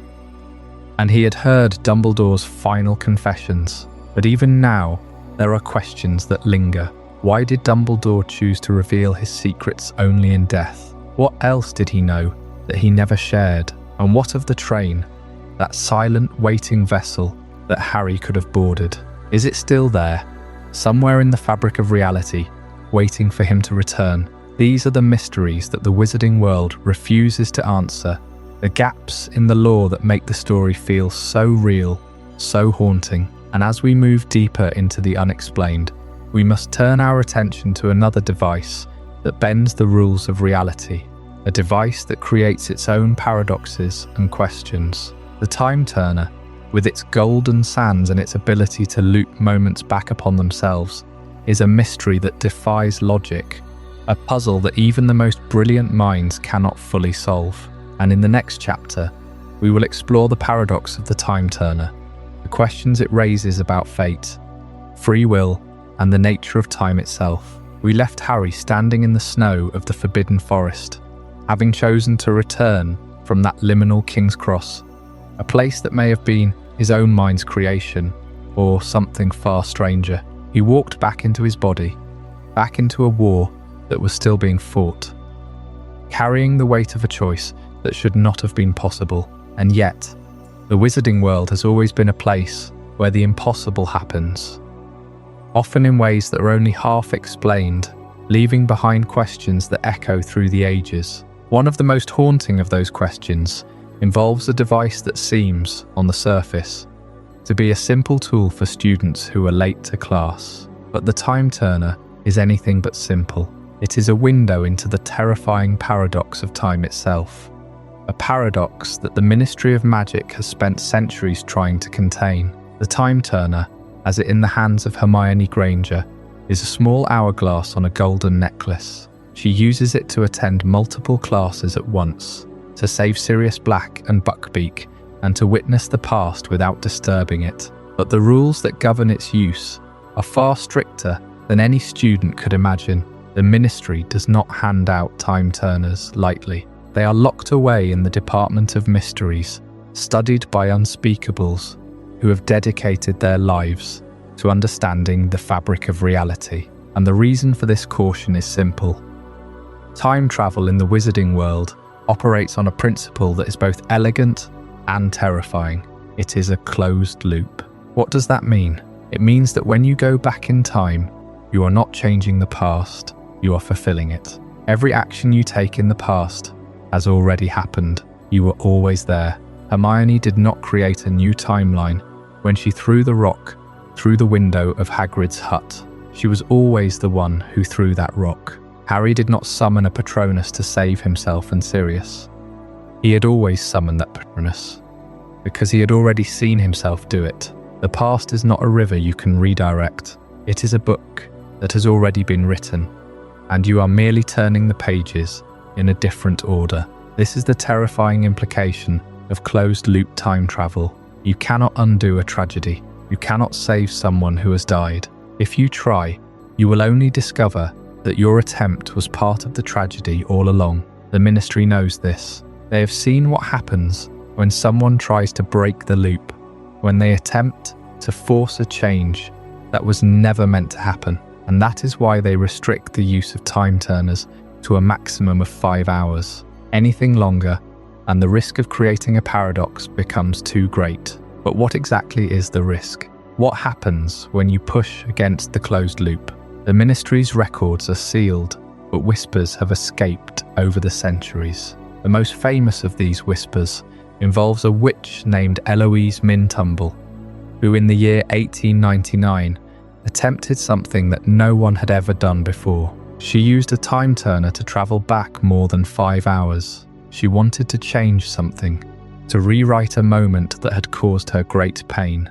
We do not know what that moment was. The Ministry has never released the full details, but we do know what happened to her. Eloise Mintumble returned from her journey, but she did not return as the same person. She had aged, not by a few years, not by a few decades, by 5 centuries. Her body was ancient, withered and barely alive. The magic of the time turner had torn through her, leaving her stranded in a body that should have been dust. And that was not the worst of it. When the Unspeakables examined the timeline, they discovered that Eloise had done something far more dangerous than aging herself. She had unstarted lives. The term is chilling. To unstart a life means to erase someone from existence, not by killing them, but by preventing them from ever being born.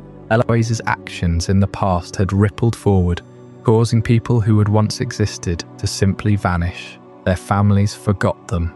Their homes stood empty. Their names were scratched out of the world, as if they had never been written, and no one knew how many lives had been lost. The Ministry spent years trying to repair the damage, but some things cannot be undone. The closed loop had been broken, and reality had splintered. This is why the time turners are kept under such strict control. This is why the Ministry limits their use to 5 hours. Anything beyond that, and you risk not just your own existence, but the existence of everyone around you. The closed loop is a cage, but it is also a protection. It ensures that the past remains stable, that cause and effect remain linked in a way that we can understand. When you break that link, you enter a realm of chaos, where time itself becomes a weapon. And yet, the time turner is not the only device that manipulates time. The Department of Mysteries holds other secrets, other experiments that push the boundaries of what is possible. There is a room deep within the Ministry where a bell jar sits on a pedestal. Inside that jar, a tiny creature floats in a greenish liquid, cycling through life and death in an endless loop. It is born, it grows old, it dies, and then it is reborn, all within the space of a few seconds. The Unspeakables call it the bell jar of time, and it is a constant reminder that time is not a straight line, it is a circle, and some circles are meant to remain unbroken. The mystery of the time turner is not just about how it works, it is about why it exists at all. Who created the first one? What were they trying to achieve? And what did they see in those early experiments that made them decide to lock the knowledge away? The answers are buried in the archives of the Department of Mysteries, guarded by Unspeakables, who have sworn never to speak of what they know. But the questions linger like the echo of a voice from beyond the veil. As we drift deeper into the night, consider the weight of that closed loop. Every moment of your life has already been written. Every choice you make is a choice you have already made. And yet, you still have the freedom to choose, because the loop does not trap you, it defines you. It is the story of who you are, told in a language that time itself understands. But what happens when someone tries to rewrite that story? What happens when the bell jar of time begins to crack? That is a mystery we will explore in the chapter ahead. We've talked about the closed loop, the idea that time in the wizarding world is a circle you cannot break, only walk along. But the Department of Mysteries, that hidden labyrinth beneath the Ministry, holds a room that suggests something far stranger, something that challenges the very nature of what time actually is. It's the room Harry Potter stumbles into during his rescue mission in his 5th year, a vast, dimly lit chamber filled with towering shelves. And on those shelves, clocks. Not just any clocks, but shattered clocks, their faces cracked, their hands frozen at different moments, ticking in a discordant, unsettling rhythm. The air itself hums with a low, vibrating energy, and in the center of the room, a great glass bell jar sits, containing a strange, fluttering light. This is the time room, and what it reveals about the fundamental substance of reality is one of the most quietly terrifying concepts in the entire wizarding world. The shattered clocks are not just broken artifacts, they are evidence. They are proof that time, in this universe, is not an abstract dimension or a convenient measurement. It is a physical thing, a substance, a liquid that can be poured, bottled, and manipulated like water or light. The clocks are not measuring time, they are bleeding it. Each shattered face is a wound in the fabric of the moment, a leak from a reservoir that is constantly flowing, constantly under pressure. The fact that the Ministry stores them here, in a room dedicated to its study, tells us they understand this on some level. They know that time is not a river you step into twice, but a river you can bottle, and if you break the bottle, you get a mess that stains reality. And then there is the baby-headed Death Eater. It is one of the most grotesque and bewildering images in the entire series. When Harry, Hermione, and the others are fleeing through the Department of Mysteries, they encounter a Death Eater by a spell from the Time Room. He is not dead. He is not injured. He is unraveled. His head has shrunk to that of an infant, while his body remains adult, his limbs flailing uselessly. He is a living paradox, a person whose timeline has been physically warped, whose past and present have been forced to coexist in the same flesh. This is not a curse. This is the consequence of touching raw, uncontained time. The Death Eater did not age backwards. He was partially unmade. His personal chronology scrambled by the very substance that the Ministry was trying to study. This moment is the key to understanding why the entire stock of Time Turners was so conveniently destroyed during the battle at the Ministry. It was not an accident. It was a purge. The Ministry, in its infinite wisdom, had been hoarding a power they barely understood. They had created devices that could loop time. But they had also created a room full of shattered clocks and a bell jar containing a captured moment. They were not just studying time. They were trying to capture it, to control it, to weaponize it. And when the battle erupted, when the Death Eaters and the Order of the Phoenix clashed in that very room, the risk was too great. A single stray spell could have shattered the bell jar, releasing whatever force was contained inside. A single broken time turner could have created a paradox so severe that it might have torn a hole in the timeline itself. The destruction of the entire stock was not a plot convenience. It was a containment protocol. Someone, probably Dumbledore or a high-ranking Unspeakable, realized that the time turners were not just tools, they were liabilities. They were glass bottles filled with a volatile, sentient liquid that could, if mishandled, rewrite the past, erase the present, or trap a person in a perpetual loop of their own unmaking. The baby-headed Death Eater is a warning. He is what happens when you treat time like a toy. He is a living reminder that the wizarding world's greatest secret is not the Veil or the Hallows, but the fact that time itself is a fragile, bleeding thing that can be broken. And if time can be broken, if it can be bottled and stored and shattered, then what else can be hidden in the walls of a 1,000-year-old castle? What other substances, what other forces are waiting to be discovered in the pipes and chambers beneath Hogwarts? The castle itself is a living archive of forgotten magic, and its secrets run deeper than any time turner could ever reach. The next time you hear a strange gurgle in the plumbing, remember that the Department of Mysteries is not the only place where reality is kept in a jar. Hogwarts has its own bell jars, its own shattered clocks, and its own mysteries that have been waiting for centuries to be uncovered. We are only just beginning to explore the secrets of the Hogwarts plumbing. The bell jar of time shattered not just a physical object in the Department of Mysteries, but any illusion that the wizarding world understood the fundamental nature of its own reality. Time, bottled and poured like a thick, luminous liquid, suggests a universe far more malleable and terrifying than the tidy 5-hour loops the Ministry allowed.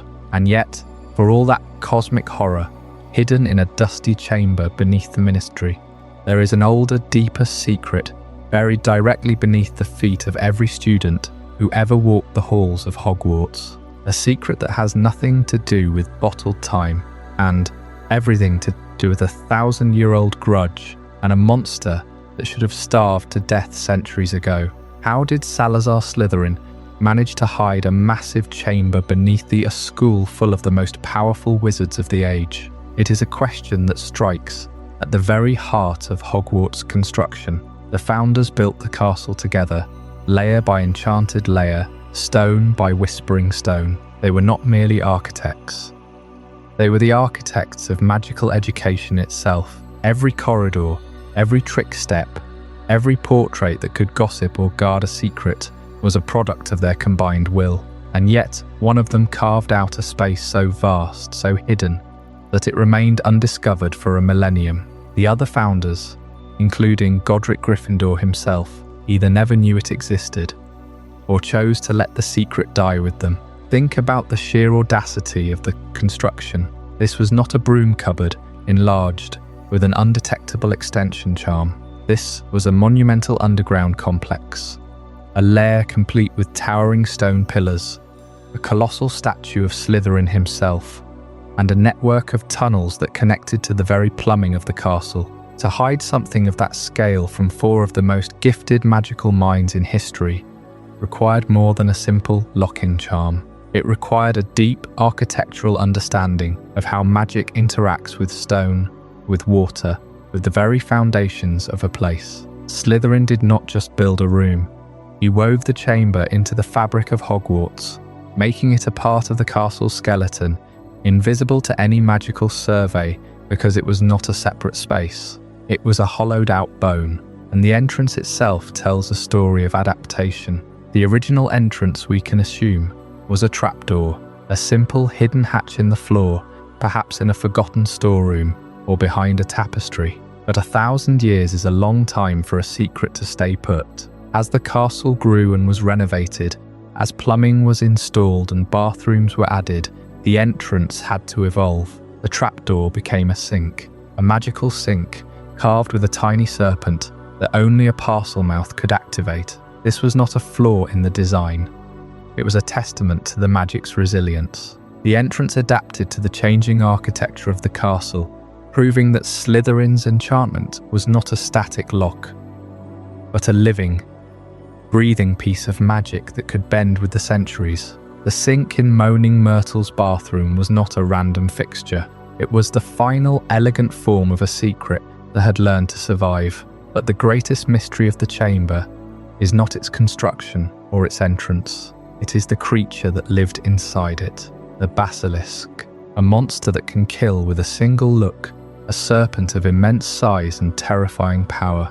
How did it survive for 1,000 years without a constant food source? This is the logistical nightmare that the story rarely stops to consider. A creature that size, even one capable of magical hibernation, requires sustenance. It cannot simply sleep for a millennium without waking. The answer lies in the nature of the basilisk itself, and in the dark magic that created it. Basilisks are not natural creatures. They are born from a chicken egg hatched beneath a toad, a process steeped in dark chthonic magic. They are, in a sense, pure magical constructs, animated by a will to serve. Their biology is not bound by the same rules as a common viper. A basilisk can enter a state of suspended animation, a magical torpor that slows its metabolism to a near standstill, but even that cannot explain 1,000 years. The true answer is more disturbing. The basilisk did not need to hunt, because it was sustained by the magic of the castle itself. Hogwarts is a living, breathing font of magical energy. The basilisk, as a creature of pure magic, could leech that energy, absorbing ambient power from the very stones around it. It was not eating rats or deer. It was feeding on the accumulated magical residue of 1,000 years of spellcasting, of wand waving, of children learning to levitate feathers. The castle was its food, and the castle never ran out. And when it did hunt, it did so with a purpose. It did not need to eat the students it petrified or killed. It was not looking for a meal. It was looking for a target. The basilisk was a weapon, and like any weapon, it was only drawn when its master commanded. The petrifications of Mrs. Norris, Colin Creevey, and Hermione Granger were not feeding frenzies. They were tactical strikes, carried out by a creature that had waited centuries for the heir of Slytherin to return. The basilisk was patient, because it was programmed to be patient. It was a living curse, and curses do not need to eat. The Chamber of Secrets, then, is not just a hidden room. It is a monument to Slytherin's genius and his paranoia. It is a time capsule of a grudge that outlasted its creator, and the creature that dwells within is a testament to the terrifying possibilities of magic when it is divorced from morality. The basilisk was not a wild animal. It was a piece of Slytherin's soul, left behind to guard his legacy. And its survival, its ability to wait 1,000 years for a boy to whisper in a language of snakes, reveals a truth about the wizarding world that is deeply unsettling. Magic can be patient, magic can wait, and some secrets are not meant to be found until the moment is exactly right. But the basilisk itself, the King of Serpents, holds even deeper secrets. Its venom, its gaze, its very existence, tied to a lineage of dark magic that stretches back further than even Slytherin himself. And in the next chapter, we will explore what it truly means to be the Master of the Serpents, and why that title carries a weight that no wizard should ever bear alone. We ended the last chapter standing in the damp, echoing gloom of a girl's bathroom, staring at the engraved serpent on a rusted copper tap.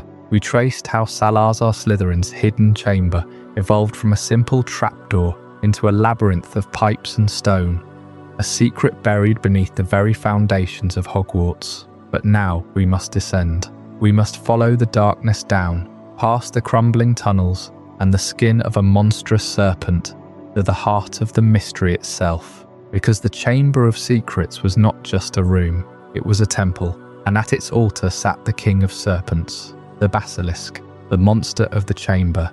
It is easy to think of it as just a giant snake, a dangerous animal that Tom Riddle controlled. But that is a shallow understanding of a creature born from a dark art, so ancient and so vile that it was whispered about in hushed tones for centuries. The creation of the first basilisk was not a simple act of breeding. It was a deliberate, calculated violation of nature itself. The process was known as hatching a toad's egg under a basilisk, and it was not a metaphor. The dark art required a 7-year-old rooster's egg, laid during the waning crescent of a moon that had seen no eclipse. This egg was then buried in the warm, rotting flesh of a toad, and incubated not by heat, but by the malevolent will of a dark wizard. The toad was not a mother, it was a vessel, a living incubator corrupted by dark magic. The creature that hatched was not a snake, it was a curse-given form. It was a living weapon designed to kill with a single glance, a predator that had no natural place in the world. And this was the beast that Salazar Slytherin left behind 1,000 years ago to guard his legacy. But here is the question that haunts the lore. Why did the basilisk obey Tom Riddle? Not the young Tom Riddle who walked the halls of Hogwarts, but a memory of him, a shade trapped in a diary for 50 years. A memory cannot speak parcel tongue in the way a living wizard can. A memory cannot command a living creature. Yet the basilisk rose from its slumber.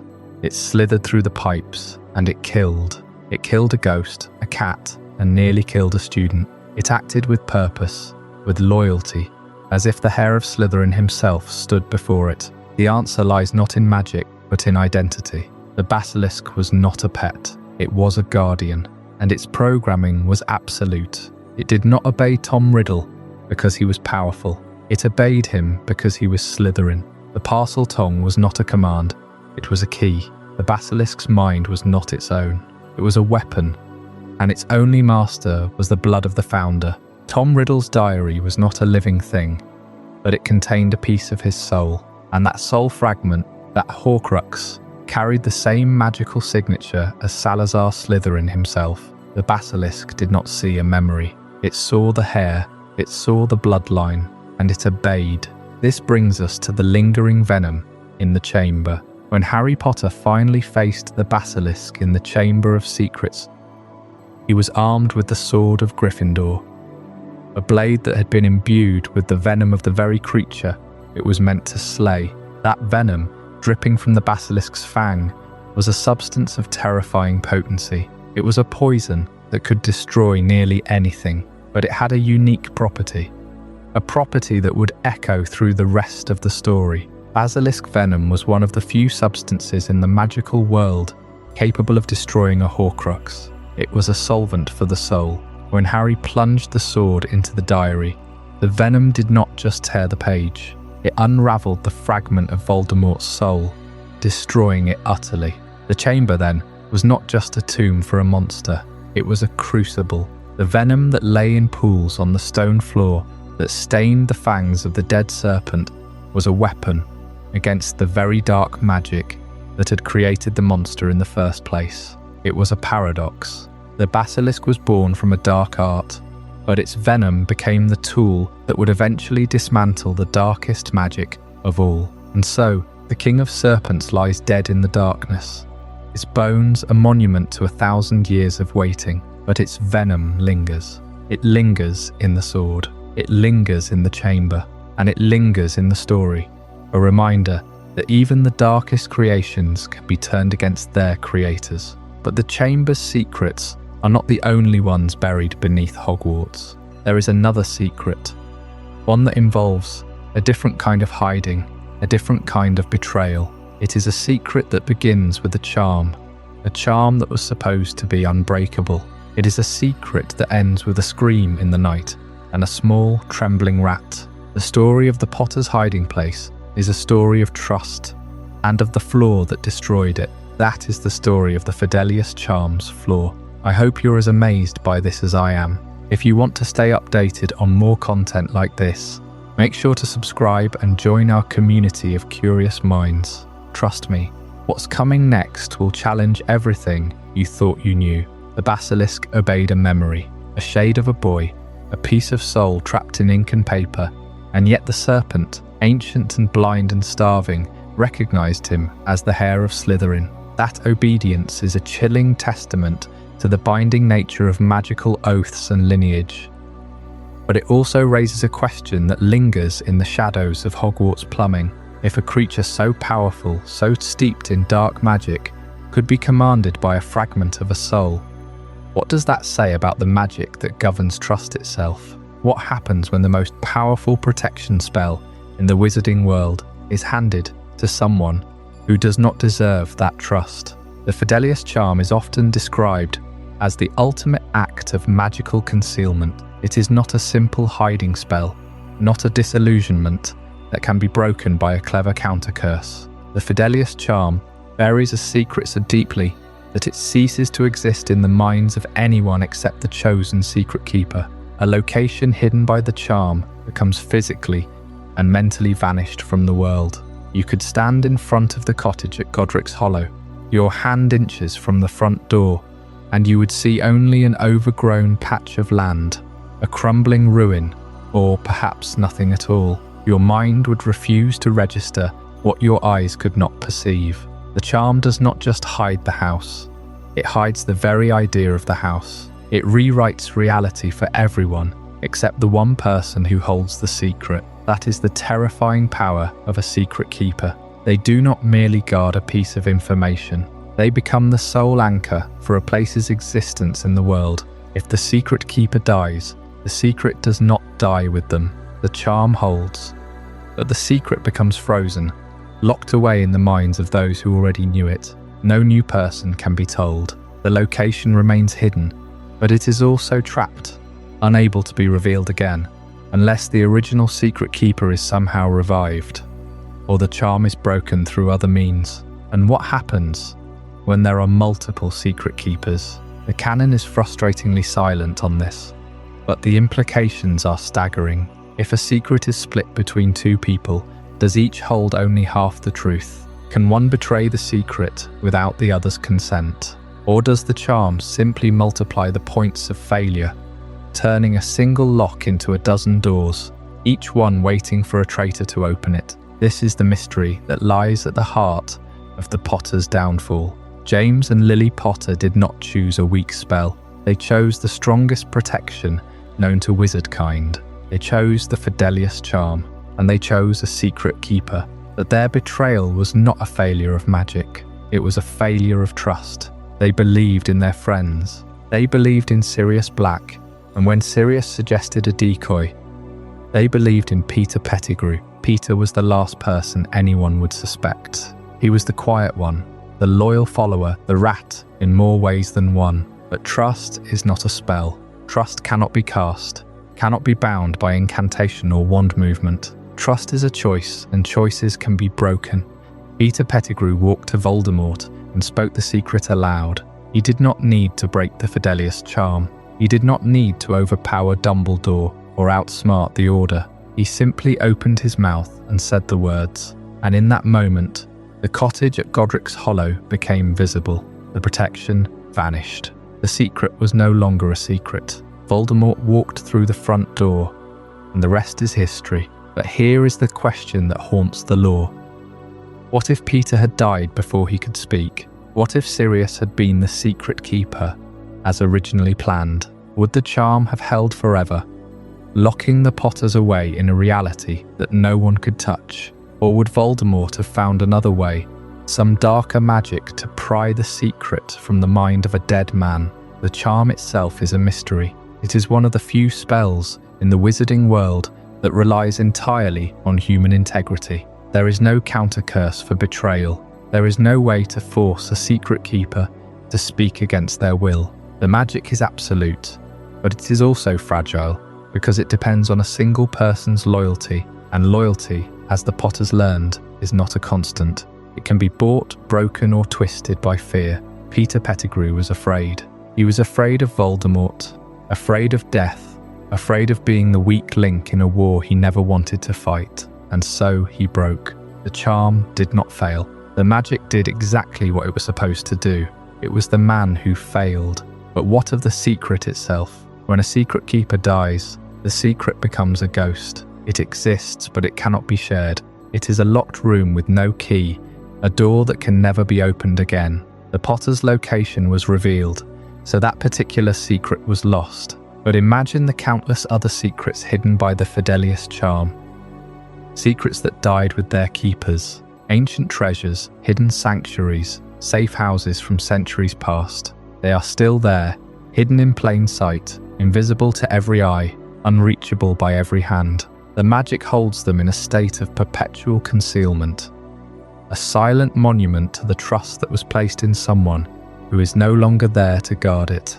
And then there is the question of multiple secret keepers. The charm is said to be able to accommodate more than one, but the mechanics are never fully explained. If a secret is shared among 3 people, can any one of them reveal it? Or does it require a consensus, a unanimous vote of betrayal? The implications are both comforting and terrifying. On one hand, it spreads the risk, ensuring that no single person can doom the secret. On the other hand, it multiplies the opportunities for betrayal. One weak link is all it takes, and with more keepers, the chain grows longer. The Potter's story is a tragedy of trust misplaced, but it is also a reminder that magic, for all its power, cannot replace the human heart. The Fidelius charm is a masterpiece of magical engineering, a spell that bends reality itself to protect a secret, but it cannot bend the will of the person who holds that secret. It cannot make them brave. It cannot make them loyal. It cannot make them choose love over fear. And that is the flaw, not in the charm, but in the nature of trust itself. As we drift deeper into the night, consider the secrets that are still hidden in the wizarding world, the locations that have been locked away by the Fidelius charm, their keepers long dead, their secrets forever out of reach. And consider the one man who understood the fragility of trust better than anyone, the man who orchestrated the Potter's protection, who knew the risks, who placed his faith in a flawed plan and a flawed friend. Albus Dumbledore carried the weight of that failure for the rest of his life. But his hidden depths, his true intentions, and the secrets he took to his grave are mysteries that still linger, waiting to be uncovered in the quiet spaces between the words. The Fidelius charm was supposed to be the ultimate protection, a magic so complete that it could hide a secret inside a soul. And yet, for James and Lily Potter, that trust was placed in the wrong hands. Chatter's betrayal, and that any spell could guarantee safety. But if that failure teaches us anything, is that the most dangerous magic is not the kind you cast with a wand. It is the kind you carry inside yourself. And no one in the wizarding world understood that truth better than Albus Dumbledore to most of the magical community. Dumbledore was a benevolent grandfather figure, a man with a long white beard and a twinkle in his eye, dispensing wisdom from behind a desk cluttered with silver instruments. But that image was a carefully constructed mask. The real Albus Dumbledore was perhaps the most formidable wizard to ever live, and his power extended far beyond anything the Ministry ever documented. The true extent of Dumbledore's power and his mastery over wandless and non-verbal magic was something he deliberately concealed, not out of modesty, but out of a deep and abiding fear of what he might become if he ever let that power run unchecked. Consider the moments when we saw him act. In the Ministry atrium, when he faced Voldemort in a duel that shook the very foundations of the hall, he did not shout incantations. He did not brandish his wand like a weapon. He moved with a fluid grace that made magic seem like an extension of his own will. He conjured a golden statue with a flick of his wrist, and he animated the fountain of magical brethren without a single spoken word. That was not a display of skill. That was a glimpse of a wizard who had transcended the need for a wand altogether. He had learned to channel magic through his own body, through his thoughts, through the very air around him. And he had learned this not in some classroom at Hogwarts, but in the crucible of his own dark history. To understand Dumbledore, you must understand the summer of 1899. He was a young man then, brilliant and ambitious, trapped in the village of Godric's Hollow after the death of his mother. He was caring for his brother and his sister, Ariana, whose magical nature had been fractured by a traumatic attack when she was a child. And then he met Gellert Grindelwald. Grindelwald was everything Dumbledore wanted to be. He was bold, charismatic, and unafraid to challenge the very structure of the magical world. Together, they dreamed of a new order, a world where wizards ruled wisely over muggles for the greater good. That phrase, the greater good, became their motto, their justification for everything they planned to do, and it was the poison that nearly destroyed Dumbledore's soul. The secret history of Dumbledore and Grindelwald is not just a story of a friendship gone wrong. It is the story of how Dumbledore came to understand the seductive nature of power. He saw in Grindelwald a reflection of his own darkest impulses, the desire to control, to dominate, to reshape the world according to his own vision. And when their relationship ended in tragedy, when Ariana was killed in a three-way duel between Dumbledore, Grindelwald, and Dumbledore's brother Aberforth, Dumbledore made a choice. He would never again seek power for its own sake. He would spend the rest of his life atoning for the ambition that had cost him everything. That is why Dumbledore feared himself more than he feared Voldemort. Voldemort was a monster, yes, but he was a predictable monster. He craved immortality and domination, and his methods were brutal and direct. Dumbledore, on the other hand, knew that the line between good and evil was thin, and he had already crossed it once. He knew that if he allowed himself to embrace the full measure of his power, he could become something far more dangerous than Voldemort ever was. He could become a tyrant with a kind face, a dictator who believed he was saving the world, and so he held back. He taught at Hogwarts. He mentored young wizards. He fought his battles with restraint, always leaving something in reserve, always afraid of what he might do if he let go completely. But the evidence of his true ability is scattered throughout the history of the magical world. Consider the duel with Grindelwald in 1945. It is often described as the greatest duel of the century. But we know almost nothing about what actually happened. Dumbledore emerged victorious, but he did not kill Grindelwald. He imprisoned him in Nurmengard, a fortress of Grindelwald's own making. Why? Because Dumbledore understood that killing Grindelwald would not undo the past.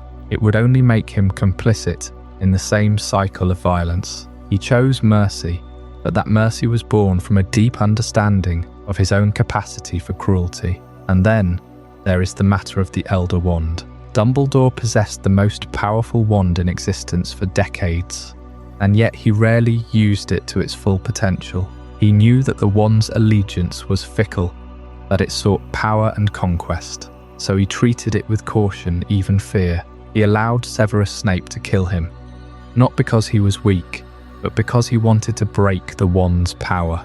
He wanted to ensure that no one could ever wield it against the world. That is the measure of a man who has looked into the abyss and decided to turn away. But perhaps the most telling example of Dumbledore's hidden depths is the way he trained Harry. He did not teach Harry advanced spells or dueling techniques. He taught him about love, about sacrifice, about the power of choice. Because Dumbledore knew that the greatest magic is not the kind that destroys your enemies. It is the kind that saves your friends. He had learned that lesson the hard way, through the ashes of his own youth, and he was determined to pass it on to the boy who would one day face the Dark Lord. And so when we look at Dumbledore, we must see him not as a kindly old man, but as a wizard who spent a lifetime mastering his own demons. He was the most powerful wizard of his age, but he was also the most restrained. He could have ruled the world, but he chose to teach children. He could have crushed his enemies, but he chose to forgive them. And he could have saved himself, but he chose to die for a greater purpose. That is the true mystery of Albus Dumbledore, not the spells he could cast, but the spells he refused to cast. As we drift deeper into the night, let us turn our attention to another figure who understood the price of immortality. Nicolas Flamel, the alchemist who created the Sorcerer's Stone, lived for over 600 years. But his story is not one of triumph. It is a story of waiting, of watching everyone you love grow old and die while you remain frozen in time. And in the next chapter, we will explore the alchemy of Nicolas Flamel, the secrets of the stone, and the terrible cost of living forever. We've just explored the hidden depths of Albus Dumbledore, a wizard whose power was so vast it seemed to bend the very laws of magic. But even Dumbledore, for all his brilliance, was not the oldest or the most mysterious figure in the wizarding world. That title belongs to a man who lived for over 6 centuries. A man whose very name is synonymous with the ultimate prize of alchemy. We're speaking, of course, of Nicolas Flamel, the creator of the Philosopher's Stone. Now, the Philosopher's Stone is often presented as a simple plot device, a MacGuffin that Voldemort sought to regain a body. But the true mystery of the stone, and the man who made it, is far darker and more profound than most realize. The stone could turn any metal into gold, and it could produce the elixir of life, granting immortality to whoever drank it. But what was the cost? Alchemy, in the wizarding world, is not a simple branch of magic like transfiguration or charms. It is a deep, ancient art, one that operates on the fundamental laws of magic itself, laws that govern the very essence of the soul. The mystery of the Philosopher's Stone and the true cost of artificial immortality begins with the process of its creation. We know from canon that Flamel was a noted alchemist and an opera lover. He was a friend of Dumbledore, and he had the stone for over 600 years. But the books are deliberately silent on the ritual that created the stone. This is not an oversight. It is a warning. The creation of a Philosopher's Stone is not a simple potion you brew in a cauldron. It is a process that, according to ancient magical theory, requires a sacrifice of equal value. To create something that can sustain life indefinitely, you must give up something of immense value, perhaps even a part of your own soul. Think about that for a moment. We know from the Horcrux law that splitting the soul is an act of supreme evil, a violation of the natural order. But the elixir of life, while it does not require murder, may require a different kind of sacrifice. It may require the alchemist to bind their life force to the stone, to become dependent on it. Flamel did not simply drink the elixir and live forever. He had to keep the stone safe. He had to maintain its power. And he had to live with the knowledge that his existence was now tied to a single, fragile object. He was not truly alive in the way we understand it. He was sustained, preserved, like a fly in amber. This brings us to the central question of Flamel's story. Why, after 6 centuries, Did he choose to destroy the stone and face what he called the next great adventure? The answer is not simply that Voldemort was after it. Dumbledore could have hidden the stone elsewhere, or Flamel could have continued to live in secret. No, the decision to destroy the stone was a philosophical one. It was an acceptance of the fundamental truth that all things must end. Flamel had lived for 600 years. He had seen friends and family grow old and die. He had watched the world change around him, while he remained static. The cost of artificial immortality is not just the potential for evil, but the loss of meaning.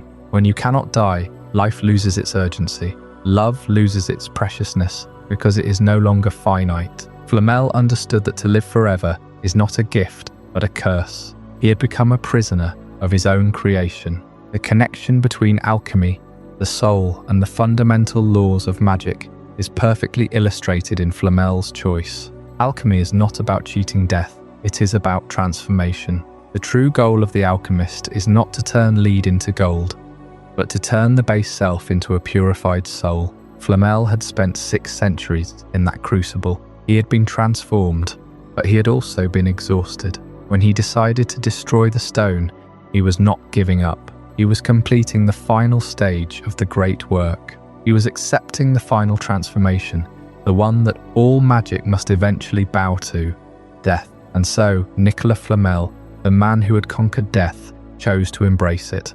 He chose to face the unknown, the great mystery that lies beyond the veil. He did so not out of fear of Voldemort, but out of a profound understanding that some things are more important than mere existence. He chose to be mortal again, to feel the weight of a finite life, and to experience the final adventure that awaits us all. This decision, this acceptance of mortality, is one of the most profound mysteries in the entire wizarding world. It tells us that even the greatest magic has limits, and that the soul itself has a natural cycle that cannot be broken without consequence. Flamel's story is a cautionary tale, a reminder that the pursuit of immortality is often a hollow victory. And as we ponder the nature of the soul and its connection to the magic that binds our world, we must turn our attention to the very stones of Hogwarts itself. For if a man can bind his life to a stone, can a castle bind its will to its walls? The answer to that question leads us directly to the most sentient building in magical history. A place where the bricks and mortar seem to have a mind of their own. That is the subject of our next chapter, where we will explore the living, breathing intelligence of Hogwarts and the secrets it keeps hidden within its ancient foundations. Nicolas Flamel chose to end his 6 centuries of existence, to destroy the Philosopher's Stone and face the unknown, not because he was defeated, but because he understood a truth that eludes most who seek immortality. He understood that to live forever is to become a ghost of yourself, a creature of habit and memory, disconnected from the vibrant, fleeting world of the living. But what if the place you lived in, the very stone and mortar of your home, was already alive? What if Hogwarts Castle was not just a building, but a sentient being, a creature of ancient magic that had been growing, learning, and dreaming for 1,000 years? The evidence is everywhere if you know where to look.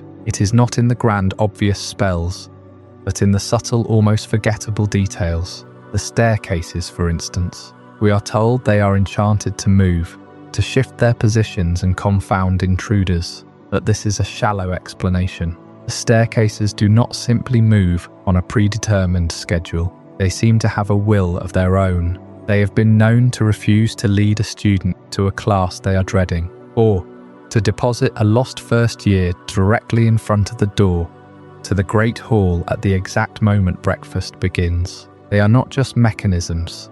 They are a form of communication, a way for the castle to guide, to protect, and sometimes to teach a lesson. Consider the history of the castle's headmasters. The castle does not merely house them, it judges them. It is a quiet, patient, and absolute judgment. When a headmaster is unworthy, the castle makes its displeasure known in subtle but undeniable ways. The portraits whisper, the suits of armour turn their heads, the very air in the corridors grows cold. Think of Professor Phineas Nicolas Black, a man so arrogant and dismissive of the students under his care that the castle seemed to actively work against him. He was known to be locked out of his own office by a staircase that refused to cooperate, forced to take long, circuitous routes to his destination. The castle was not broken. It was punishing him. It was reminding him that he was a guest in its halls, not a master.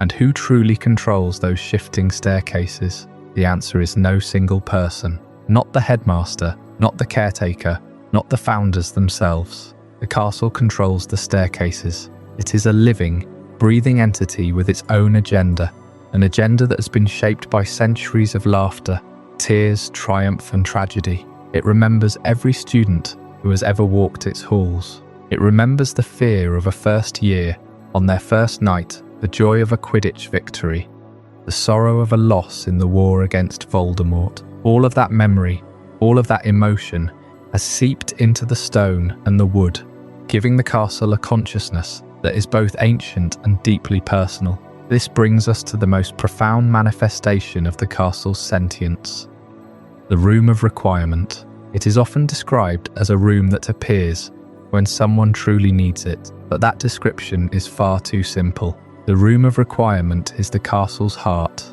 It is the physical embodiment of Hogwarts' desire to help its students. It is not a pre-existing room that is hidden. It is a room that is created in that moment by the castle itself. It is a direct act of will. When Dobby needed a place to nurse Winky back to health, the castle provided a cosy, comfortable room with a fireplace and soft beds. When Fred and George needed a place to practice their pranks, the castle provided a room full of cushions and secret passageways. When Harry needed a place to teach Dumbledore's army defensive magic, the castle provided a vast, well-stocked training hall. The room did not just appear. It was for the specific need. It knew what was required. It knew the number of students, the type of spells they needed to practice, the books they would need to consult. This is not a simple enchantment. This is a conscious, intelligent response. And then there is the darkest version of the room of hidden things. This is the room as it exists, when the need is for concealment, for hiding something that should never be found. It is a vast, cathedral-like space, filled with centuries of forgotten objects, lost treasures, and dangerous artifacts. It is a graveyard of secrets. The castle holds these things, not because it wants to, but because it must. It is a repository of all the pain, all the regret, all the fear that has ever been brought within its walls. It is the castle's own shadow, a place where it stores the things that even a sentient, benevolent entity cannot bear to look at. The castle's sentience is not a simple, benevolent force. It is a complex, ancient, and sometimes terrifying thing. It has its own moods, its own preferences, its own sense of justice. It has been known to lock doors on students who are up to no good, to open windows, to let in a cold draft on a particularly obnoxious professor, and to make the staircases lead to dead ends for those it deems unworthy. It is a judge, protector, and a guide all at once. But what is the source of this sentience? Is it the accumulated magic of 1,000 years of spellcasting? Is it the lingering presence of the four founders, their wills and personalities woven into the very foundations? Or is it something older, something that was already there when the castle was built? The legends say that Hogwarts was built upon a ley line, a place of immense natural magical energy. Perhaps the castle is not a container for magic, but a conduit. Perhaps the sentience we perceive is the magic of the earth itself, awakened and shaped by the wizards who chose to build their school upon it. This is a mystery that the wizarding world has never fully answered. It is a question that lingers in the dark corners of the library, in the whispers of the ghosts, in the shifting of the stone beneath your feet. Hogwarts is not a building. It is a living thing. It is a creature of stone and magic, of memory and will. It has watched over generations of students, and it will watch over generations to come. It is a silent, ancient, and deeply powerful presence, one that we are only beginning to understand. And as we consider the living will of a castle, we must also consider the living will of the magic that flows through it. If a building can develop a consciousness, what about the magic itself? What happens when a wizard learns to command magic, without a wand, without a focus, without any instrument at all? That is the next mystery we must explore, the nature of wandless magic, and the terrifying power it grants to those who can master it. We have seen that Hogwarts itself seems to breathe, that the castle's stone remembers the footsteps of 1,000 students, and sometimes rearranges its staircases to teach a lesson in humility. But if the school can think, if it can summon a room exactly when a student needs it, then what does that say about the magic that animates it? What does it mean that a building can be alive with intention, while the very children who walk its halls often cannot control the power surging inside them? That is the mystery we must now face. The mystery of wandless magic, the kind that erupts from a toddler who has never held a wand, who does not even know the word spell. How does a child of 3 or 4 make a toy fly across the room simply because they are angry? How does a baby turn their hair blue when they cry? This is the first magic any witch or wizard ever experiences, yet it is the least understood. The ministry calls it accidental magic, but that name is a comfortable lie. Accidental implies chaos, random chance, whereas what we observe is directed, emotional, and always aimed at a desire. A child does not accidentally make their porridge turn to ice because they are bored. They want the porridge cold, so the porridge obeys. The only difference between that moment and a properly cast freezing charm is the tool, the wand, the careful incantation, but the intention is the same. So why does a child need none of those things? Because the wand is not the source of magic. It is a focusing device, a channel, a crutch invented by European wizards who decided that precision mattered more than instinct. And that leads us to the global disparity that the wizarding world rarely discusses. In Africa, for example, many wandless traditions thrive. The Uagadu school in Uganda is famous for its mastery of wandless magic, using gestures and finger points to direct spells. They do not look down on wand users, but they do not see them as superior either. They see a wand as a Western affectation, a way to standardize power at the cost of flexibility. A European wizard might cast a perfect shield charm with a flick, but a Yagadu graduate can summon a shield with a thought and reshape it into a cage mid-battle, all without pulling a stick from their pocket. This is not a matter of raw magical strength. It is a matter of philosophy. The European tradition treats magic as something external, a force to be commanded through an instrument. The African tradition treats it as internal, a part of the self that can be trained like a muscle. Neither is wrong, but the friction between them reveals a deeper truth. Wandless magic is the original magic, and the wand is a relatively recent invention, a crutch that became a status symbol. But if wandless magic is so natural, why do some children suppress it? Why does a magical child ever try to stop their power from flowing? The answer is fear. Imagine a child raised by muggles who do not understand what is happening. The child levitates a toy, and the parents scream. The child turns their aunt's teacup into a frog, and they are punished. They learn quickly that this strange ability brings shame, that it is wrong, that they must lock it away. So they do. They clench their fists and refuse to let the magic out. And that is when the danger begins. The power does not vanish. It turns inward, builds pressure, and eventually creates a parasitic entity called an obscurus. An obscurial is a magical child who has learned to hate their own magic. The obscurus is the dark shadow that results, a violent, formless force that can lash out and destroy everything around them. The famous case of Credence Barebone, though complicated by later revelations, illustrated this horror. A young man whose suppressed magic had warped him into a weapon, barely human, capable of leveling entire city blocks in a fit of rage. Most obscurials do not survive past childhood. The obscurus consumes them, and the magic turns on its host. The only known cure is for the child to accept their magic, to be loved, and to use a wand. Yet the wand itself is part of the problem for some cultures. If a child in a wandless tradition suppresses their power due to trauma, would a wand help them? or would it feel like a foreign object? The question remains unanswered, because the Ministry rarely investigates wandless suppression outside Europe. The official records on obscurials are sparse, and the few documented cases are tragic.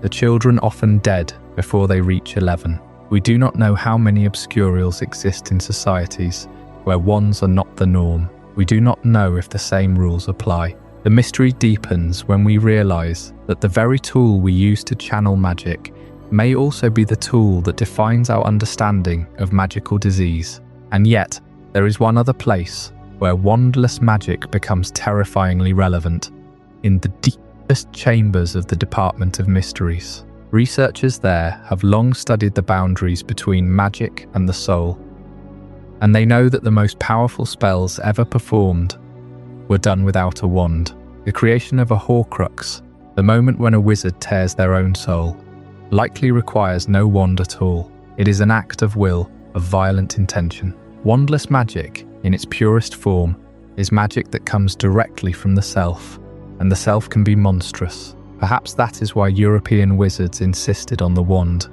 to put a barrier between the wizard and their darkest impulses, to force them to say the spell aloud, to move the wand in a deliberate gesture, to slow down the decision to harm. The crutch is also a leash, so the next time you see a child making flowers bloom in their garden without a wand, remember that they are closer to the ancient roots of magic than any of us are. They are the original wizards, the ones who have not yet learned to fear their own power. And if that power turns inward, if the fear wins, the result is an obscurus, a tragedy that the wizarding world has tried to bury under Ministry paperwork. But there is another mystery that lurks in the dark, one that does not involve children or wands, but the silence of the dead. Up next is Chapter 25, The Veil Revisited, The Voices, where we will step back into the death chamber and listen to what the stones have to say. We spent the last chapter exploring how young witches and wizards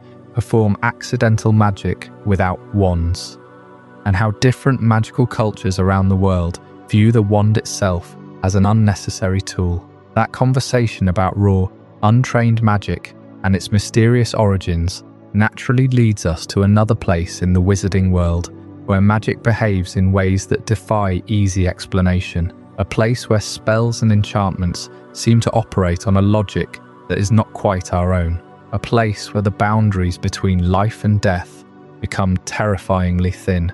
The Department of Mysteries in the Ministry of Magic contains many rooms dedicated to studying forces that the wizarding world does not fully understand: love, time, space, thought, and death. Of all these chambers, the one that houses the veil is perhaps the most unsettling. It appears as a simple stone archway, tattered black curtains hanging from it, standing alone in the centre of a dimly lit room. There are no walls around it, no supports holding it up, just the arch and the veil that never quite seems too still, even when there is no breeze to move it. When Harry Potter first enters this room in his 5th year, he feels an immediate and inexplicable pull toward the archway, a whisper at the edge of his consciousness, like a voice calling from a great distance. Luna Lovegood, who has also witnessed death, hears the voices too. She tells Harry that the voices are just on the other side,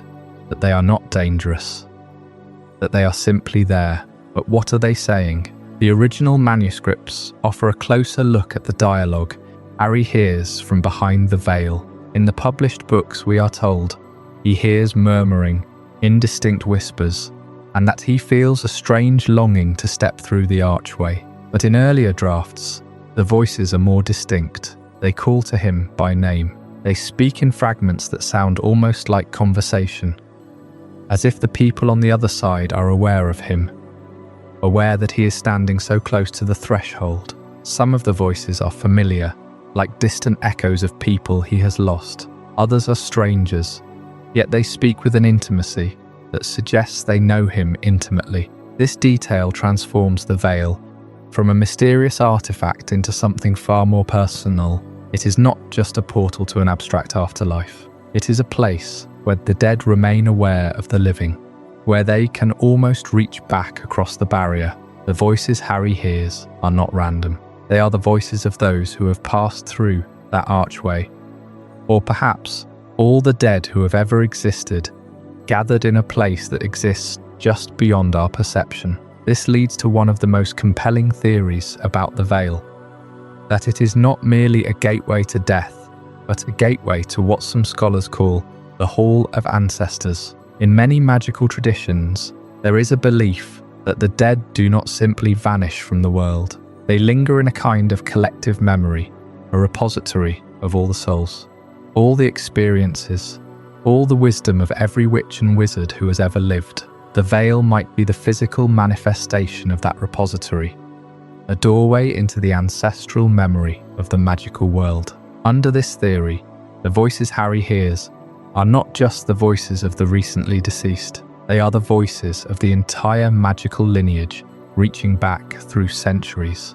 Every ancestor who ever cast a spell, every ancient wizard who solved a mystery that has since been forgotten, every witch who died protecting a secret that the Ministry still guards, is whispering from the other side of that archway. When Harry stands before the Veil, he is standing at the edge of a living library of the dead, and they are trying to speak to him. This interpretation gives new weight to the scene where Sirius falls through the Veil. He does not simply die, he passes into that collective memory, joining the voices that Harry and Luna can hear. And when Harry later uses the Resurrection Stone in the Forbidden Forest, he summons not just the shades of his parents, Sirius and Lupin, but something much closer to their true selves. Perhaps the Resurrection Stone and the Veil are two sides of the same magic, one allowing the living to call the dead back temporarily, the other allowing the dead to call the living forward permanently. What makes the Veil all the more disturbing is that the Ministry knows exactly what it is, or at least knows enough to be concerned. The Department of Mysteries studies death, and the Veil is the centerpiece of that study. Yet the room remains unsealed. The archway is not blocked off. There are no warnings posted on the door. Any Ministry employee who enters that room can approach the Veil, can hear the whispers, can feel the same pull that Harry felt, and can step through if they choose. Why does the Ministry refuse to seal the room despite its obvious danger to staff? The answer might be more unsettling than the Veil itself. Some researchers believe that the Veil cannot be sealed, that it is not a portal that can be closed, or a gateway that can be locked. It is a natural feature of reality, like gravity or time, and the Ministry simply built its chamber around it, hoping to study it, hoping to understand it, but ultimately powerless to control it. Attempts to block the archway with magic have reportedly failed. Curses that should seal, ward or contain slide off the stone as if the arch itself is unplottable to such magic. Others suggest that the Ministry refuses to seal the room because they believe the Veil serves a purpose beyond their understanding. Perhaps it is a necessary release valve for the accumulated spiritual energy of the magical world. Perhaps the dead need a way to communicate with the living, and sealing the Veil would sever that connection entirely. The Ministry might be afraid that closing the doorway would trap the dead on the other side, unable to move on, or worse, that the voices would find another way through, one that the Ministry could not contain. There are also darker theories that the Ministry itself benefits from the Veil remaining open. Some of the most dangerous magical research in the Department of Mysteries involves communication with the dead, spell development, Horcrux research, curses that require the input of souls who have passed beyond the veil of death. The Unspeakables, as the researchers are called, may need the Veil for their work. They may be unwilling to seal it, because it would halt centuries of study into the nature of death itself. Whatever the reason, the Veil remains, and the voices continue to whisper. This brings us to a related mystery, one that explores what happens when the barrier between life and death is crossed in the opposite direction. What happens when a soul is removed without passing through the Veil at all?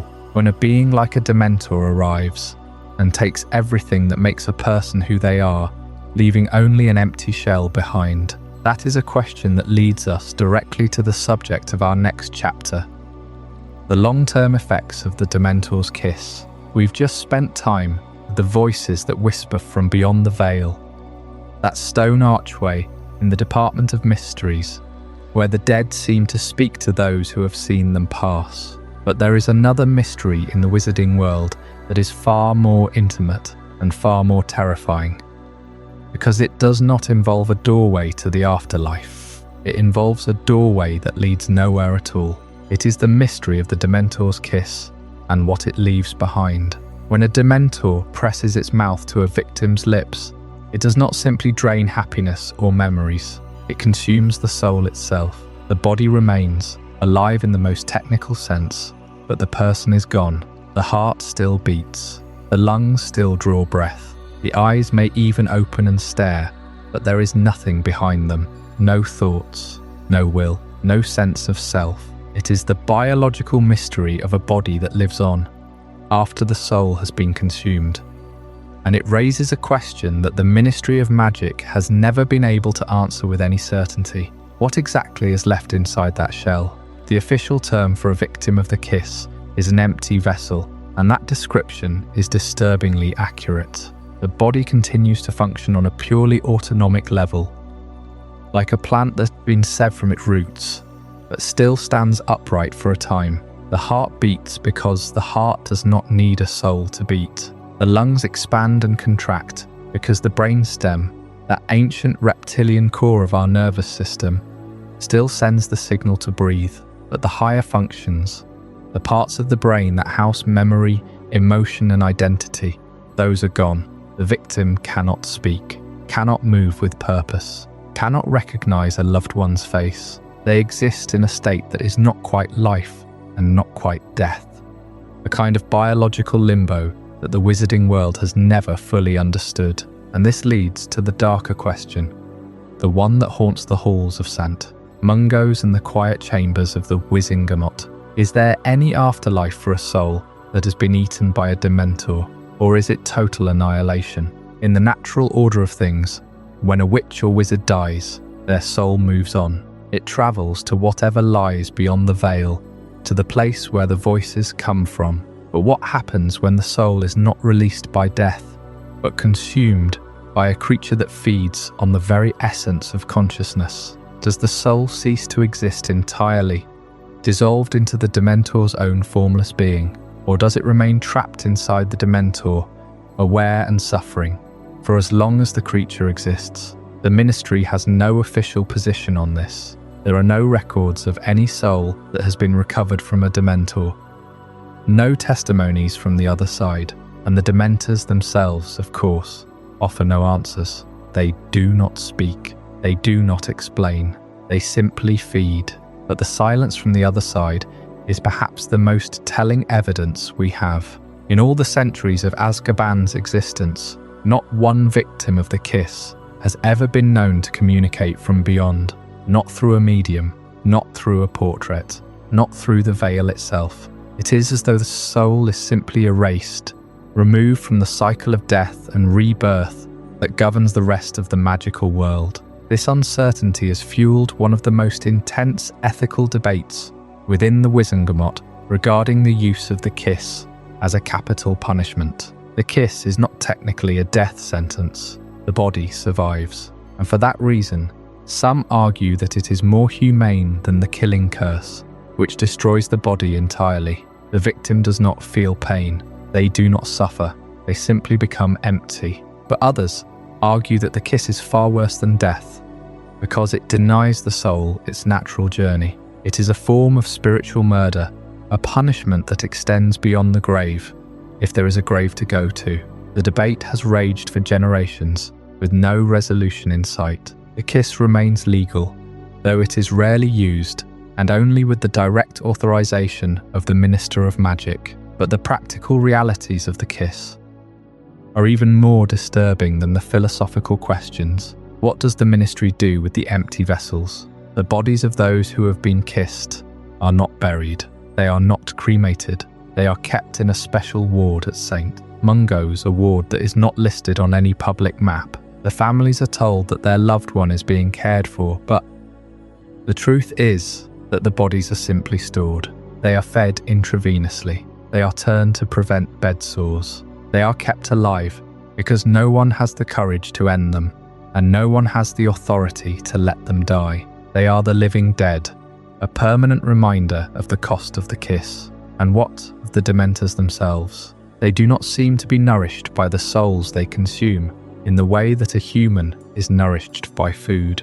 A Dementor does not grow stronger after a kiss. It does not become more powerful. It simply continues to exist as it always has, as though the soul it consumed was nothing more than a momentary pleasure, a taste that fades almost instantly. This suggests that the soul is not stored within the Dementor. It is not digested. It is simply destroyed, unmade, returned to nothing. And if that is true, the victim of the kiss has no afterlife, no second chance, no reunion with loved ones beyond the veil. They are simply gone, as though they had never existed at all. The implications are staggering. It means that the Dementor's kiss is not just a punishment for the body, but an eternal punishment for the soul. It is a fate worse than death, because death is not the end. Death is a transition. The kiss is an ending, and the wizarding world, for all its magic and wisdom, has never found a way to reverse it. There is no counter-curse, no potion, no ritual that can restore a soul that has been consumed. The victim is lost forever, and the ministry can only watch as the empty body continues to breathe, a monument to a mystery that will never be solved. As we lie here in the dark, contemplating the fate of those who have been kissed, we are left with a single unsettling thought. The veil may be a doorway to the afterlife, but the Dementor's kiss is a doorway to nothing, and somewhere in the depths of St. Mungo's, there are bodies that breathe, hearts that beat, and eyes that stare at nothing, waiting for a death that will never come. It is a mystery that the Department of Mysteries has studied in secret, in a room that few have ever entered, a room where the very nature of consciousness is examined under conditions that no ethical board would ever approve. That room is known as the Brain Room, and its secrets are waiting for us in the next chapter. We ended the last chapter with the Dementor's kiss, a fate that leaves the body alive but hollow, a walking shell with no soul. It is a chilling thought that the essence of a person can be removed and consumed, leaving nothing but a biological remnant. But what if the opposite were also true? What if thoughts themselves, raw consciousness, could be separated from the mind and given a form that is not only physical but predatory? This is the mystery that waits in the deepest, most guarded room of the Department of Mysteries. A place so strange that even the wizards who work there seem to fear it. It is called the Brain Room. You enter through a door that is unremarkable, save for the lock that requires a specific magical signature to open. The room itself is circular, like so many chambers in that subterranean labyrinth, but its contents are unlike anything else in the Ministry. Along the walls, suspended in a thick green liquid, are dozens of brains. They float in their tanks like grotesque specimens in a museum of nightmares. But these are not dead tissue. They writhe, they pulse, they are alive, and they are aware. The green solution is not a preservative. It is a prison. The brains are kept in a state of perpetual agitation, their surfaces covered in what look like tendrils or tentacles, reaching out against the glass as if searching for something, and they are searching. These are not ordinary brains. They are thoughts given form, consciousness extracted and contained, and they are aggressive. The moment a living mind comes within range, they lash out. In the chaos of the Battle of the Department of Mysteries, Ron Weasley learned this the hard way. When he was struck by one of those tendrils, it did not just hurt him physically, it invaded him. It poured a flood of foreign memories and sensations into his own mind, overwhelming his identity with the echoes of someone else's life. This is the core of the mystery. How does a thought leave a physical scar? The answer lies in the nature of magic itself. In the wizarding world, thoughts are not merely electrical impulses in the brain. They are tangible forces, capable of being stored, transferred, and even weaponized. The brains in this room are the result of a process that the Ministry has never fully explained, but the implications are terrifying. They represent the ultimate violation of the mind, a way to extract the very essence of a person's consciousness and hold it captive. But why would the Ministry keep such things? What purpose could they serve? The official line is that the Department of Mysteries studies the fundamental properties of magic, and the nature of thought is one of those properties. But the truth is darker. The brains are a weapon, or at least the blueprint for one. The Ministry, in its quiet, bureaucratic way, has been trying to weaponize consciousness itself. Imagine a spell that does not just harm the body, but rips the thoughts from your enemy's head, leaving them a blank slate, or a device that can implant false memories so deeply that the victim cannot tell reality from fabrication. The brains in the green solution are the first step toward that kind of power, and this brings us to the connection with legilimency, the art of reading minds. Voldemort and Snape are the most famous practitioners of this dark skill, but they are not the only ones. Legilimency allows a wizard to dive into another person's thoughts, to sift through memories and emotions as if they were pages in a book. It is invasive, yes, but it is also temporary. The mind heals, or at least it can. The brains in the Department of Mysteries represent a permanent extraction. They are legilimency made physical, a thought that has been pulled out of a living mind and left to exist on its own forever. What happens to the person who loses a thought like that? Do they feel the absence? Do they become a little less themselves, a little more hollow? The Ministry does not say. The records are sealed, and the researchers who work in that room are sworn to silence. But the brains themselves tell a story. They are restless. They are angry. They thrash against their glass prisons. And if you listen closely, you can almost hear them whispering, fragments of stolen lives echoing in the green gloom. There is a theory among the few who know of this room that the brains are not just extracted thoughts. They are the remnants of people who were too dangerous to keep alive, but too valuable to destroy. Their minds were removed, their bodies disposed of, and their consciousness was left to float in an endless, liquid nightmare. If that is true, then the brain room is not a laboratory. It is a prison for the soul, a place where thoughts are tortured for eternity, all in the name of understanding the limits of magic. And yet the Ministry continues its work. The green solution bubbles, the tendrils reach out, and somewhere in the depths of the Department of Mysteries, the answers to questions no one should ask are waiting to be found. What else is hidden in that labyrinth? What other horrors have been locked away in the name of progress? The veil is one mystery, the brain room another, but they are only pieces of a larger puzzle, a puzzle that points to a future no one is ready to face. That future, the unanswered future, is what we will explore next, when the shadows of the Ministry give way to something even more unsettling. Something that has been waiting for us all along. The brain room in the Department of Mysteries holds thoughts that have been given physical form, tentacled creatures that thrash and scar anyone who touches them. It is a room that proves something terrifying about the nature of consciousness in the wizarding world. That a thought, once conceived, can exist independently of the mind that created it. It can be stored, studied, and perhaps even weaponized. And yet, for all the Ministry's attempts to understand and control the mind, there are gaps in their knowledge so vast that even they dare not explore them. This is the central paradox of the wizarding world. It is defined not by what it knows, but by what it refuses to answer. Consider the veil, that stone archway in the same department where the brain room sits. It is a mystery that has never been solved, and perhaps it never will be. Harry hears whispers from beyond it, voices that call to him, and Luna, who has seen death, hears them too. But what lies on the other side? Is it the afterlife, a realm of the dead where souls linger until they are ready to move on? Or is it something else entirely? A place where time has no meaning and the boundaries between life and death dissolve into a grey, endless fog?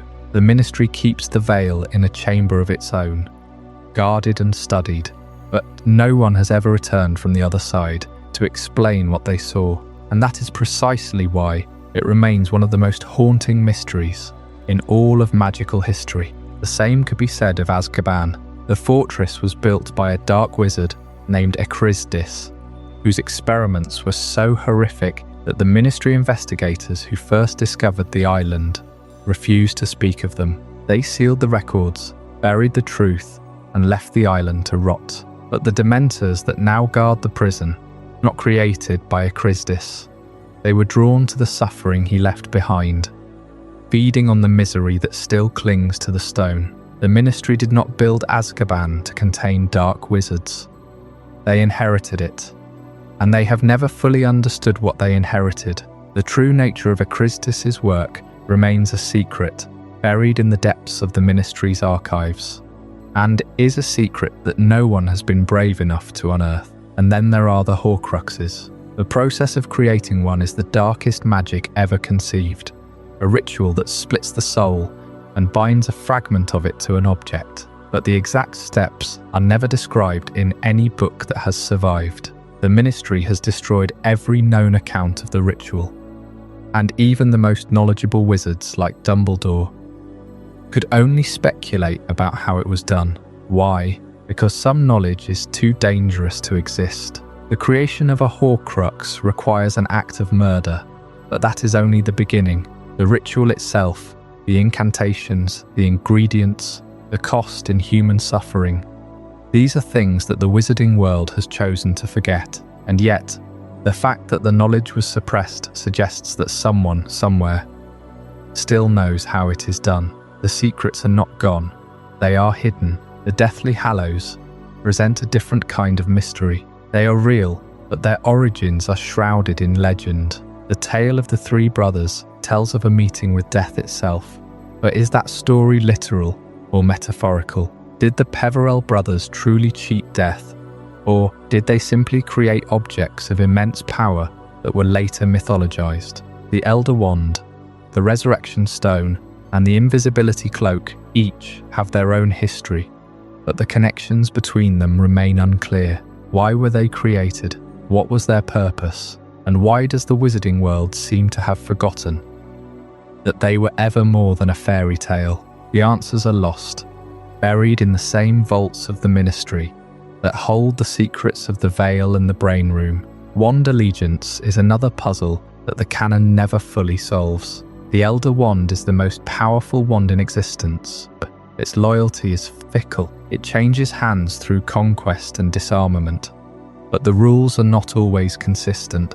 Why does the wand sometimes recognize a new master and sometimes refuse? Is it sentient, or does it follow a set of magical laws that we have not yet decoded? The same questions apply to all wands. Ollivander himself admits that he does not fully understand how wands choose their owners. It is a mystery that lies at the heart of every spell cast in the wizarding world, and yet it remains unsolved. Lily Potter's sacrifice is perhaps the most personal mystery of all. Her willing death created a protection that saved Harry from Voldemort. But how exactly did that magic work? Dumbledore explains it as an ancient magic, one that Voldemort never understood because he could not comprehend love. But that explanation is incomplete. What are the boundaries of this protection? Why did it persist when Harry lived with the Dursleys? And how did it interact with Voldemort's blood, which Harry carried within him? The answers are hinted at, but never fully explained, leaving a gap in our understanding of the most fundamental magic in the series. Harry's survival in the Forbidden Forest is equally ambiguous. When Voldemort casts the killing curse, Harry finds himself in a liminal space that resembles King's Cross Station. He speaks with Dumbledore, who explains that Harry has a choice, to move on or to return. But what is this place? Is it death, limbo, or a vision created by Harry's own mind? The scene is intentionally unclear, and that ambiguity is what makes it so powerful. It suggests that the afterlife, if it exists, is not a place that can be fully understood by the living. Some mysteries are meant to remain mysteries. Time turners are another example of a magical device that raises more questions than it answers. The rules of time travel in the wizarding world are inconsistent. In Prisoner of Azkaban, Harry and Hermione change the past without creating paradoxes. But later lore suggests that time travel is far more dangerous and limited than it first appeared. Why can some events be changed and others cannot? What are the true limits of temporal magic? And why did the Ministry destroy all known time-turners after the Battle of the Department of Mysteries? The answers are lost, buried in the same silence that surrounds so many other mysteries. The Chamber of Secrets is a mystery that was solved, but it still leaves questions. How did the basilisk survive for centuries inside Hogwarts? What did it eat? How did it grow so large in a sealed chamber? The logistics of its existence are never explained, and that is part of the horror. The castle itself holds secrets that even the founders may not have fully understood, and the fact that Slytherin built a hidden chamber, complete with a monster, suggests that Hogwarts is not just a school. It is a repository of ancient knowledge and ancient dangers. The Fidelius charm is another piece of magic that is only partially understood.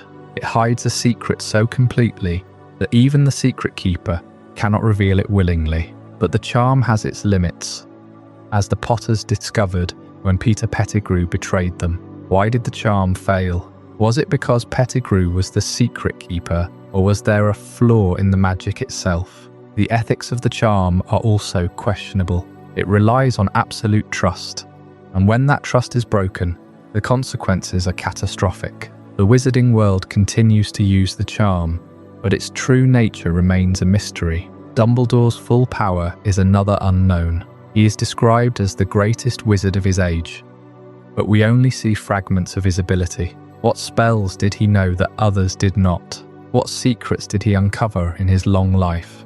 And why did he choose to keep so much of his knowledge hidden? The answers are buried with him, in the tomb that holds his body and his secrets. The Ministry's quiet secrecy is the thread that ties all of these mysteries together.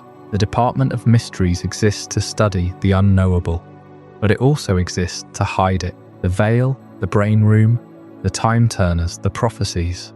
All of these are kept behind locked doors, studied in secret, and never fully explained to the public. The Ministry decides what knowledge is safe and what knowledge is too dangerous to exist. And in doing so, it creates a world where the gaps in knowledge are just as important as the certainties. Dark magic is cyclical. It rises, falls, and rises again. Voldemort was not the first dark wizard, and he will not be the last. The mysteries that surround his rise and fall are the same mysteries that have haunted the wizarding world for centuries. The Veil still stands in the Department of Mysteries. The Dementors still guard Azkaban. The secrets of Horcrux creation are still hidden, and new mysteries are always arising, waiting to be discovered by those brave enough to seek them. Some secrets are better left buried.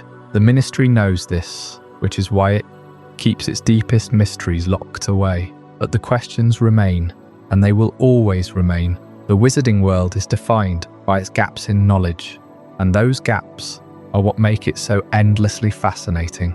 The future is unanswered, and perhaps it always will be. As you drift off to sleep tonight, consider the mysteries that still linger in the shadows. The Veil whispers to those who listen.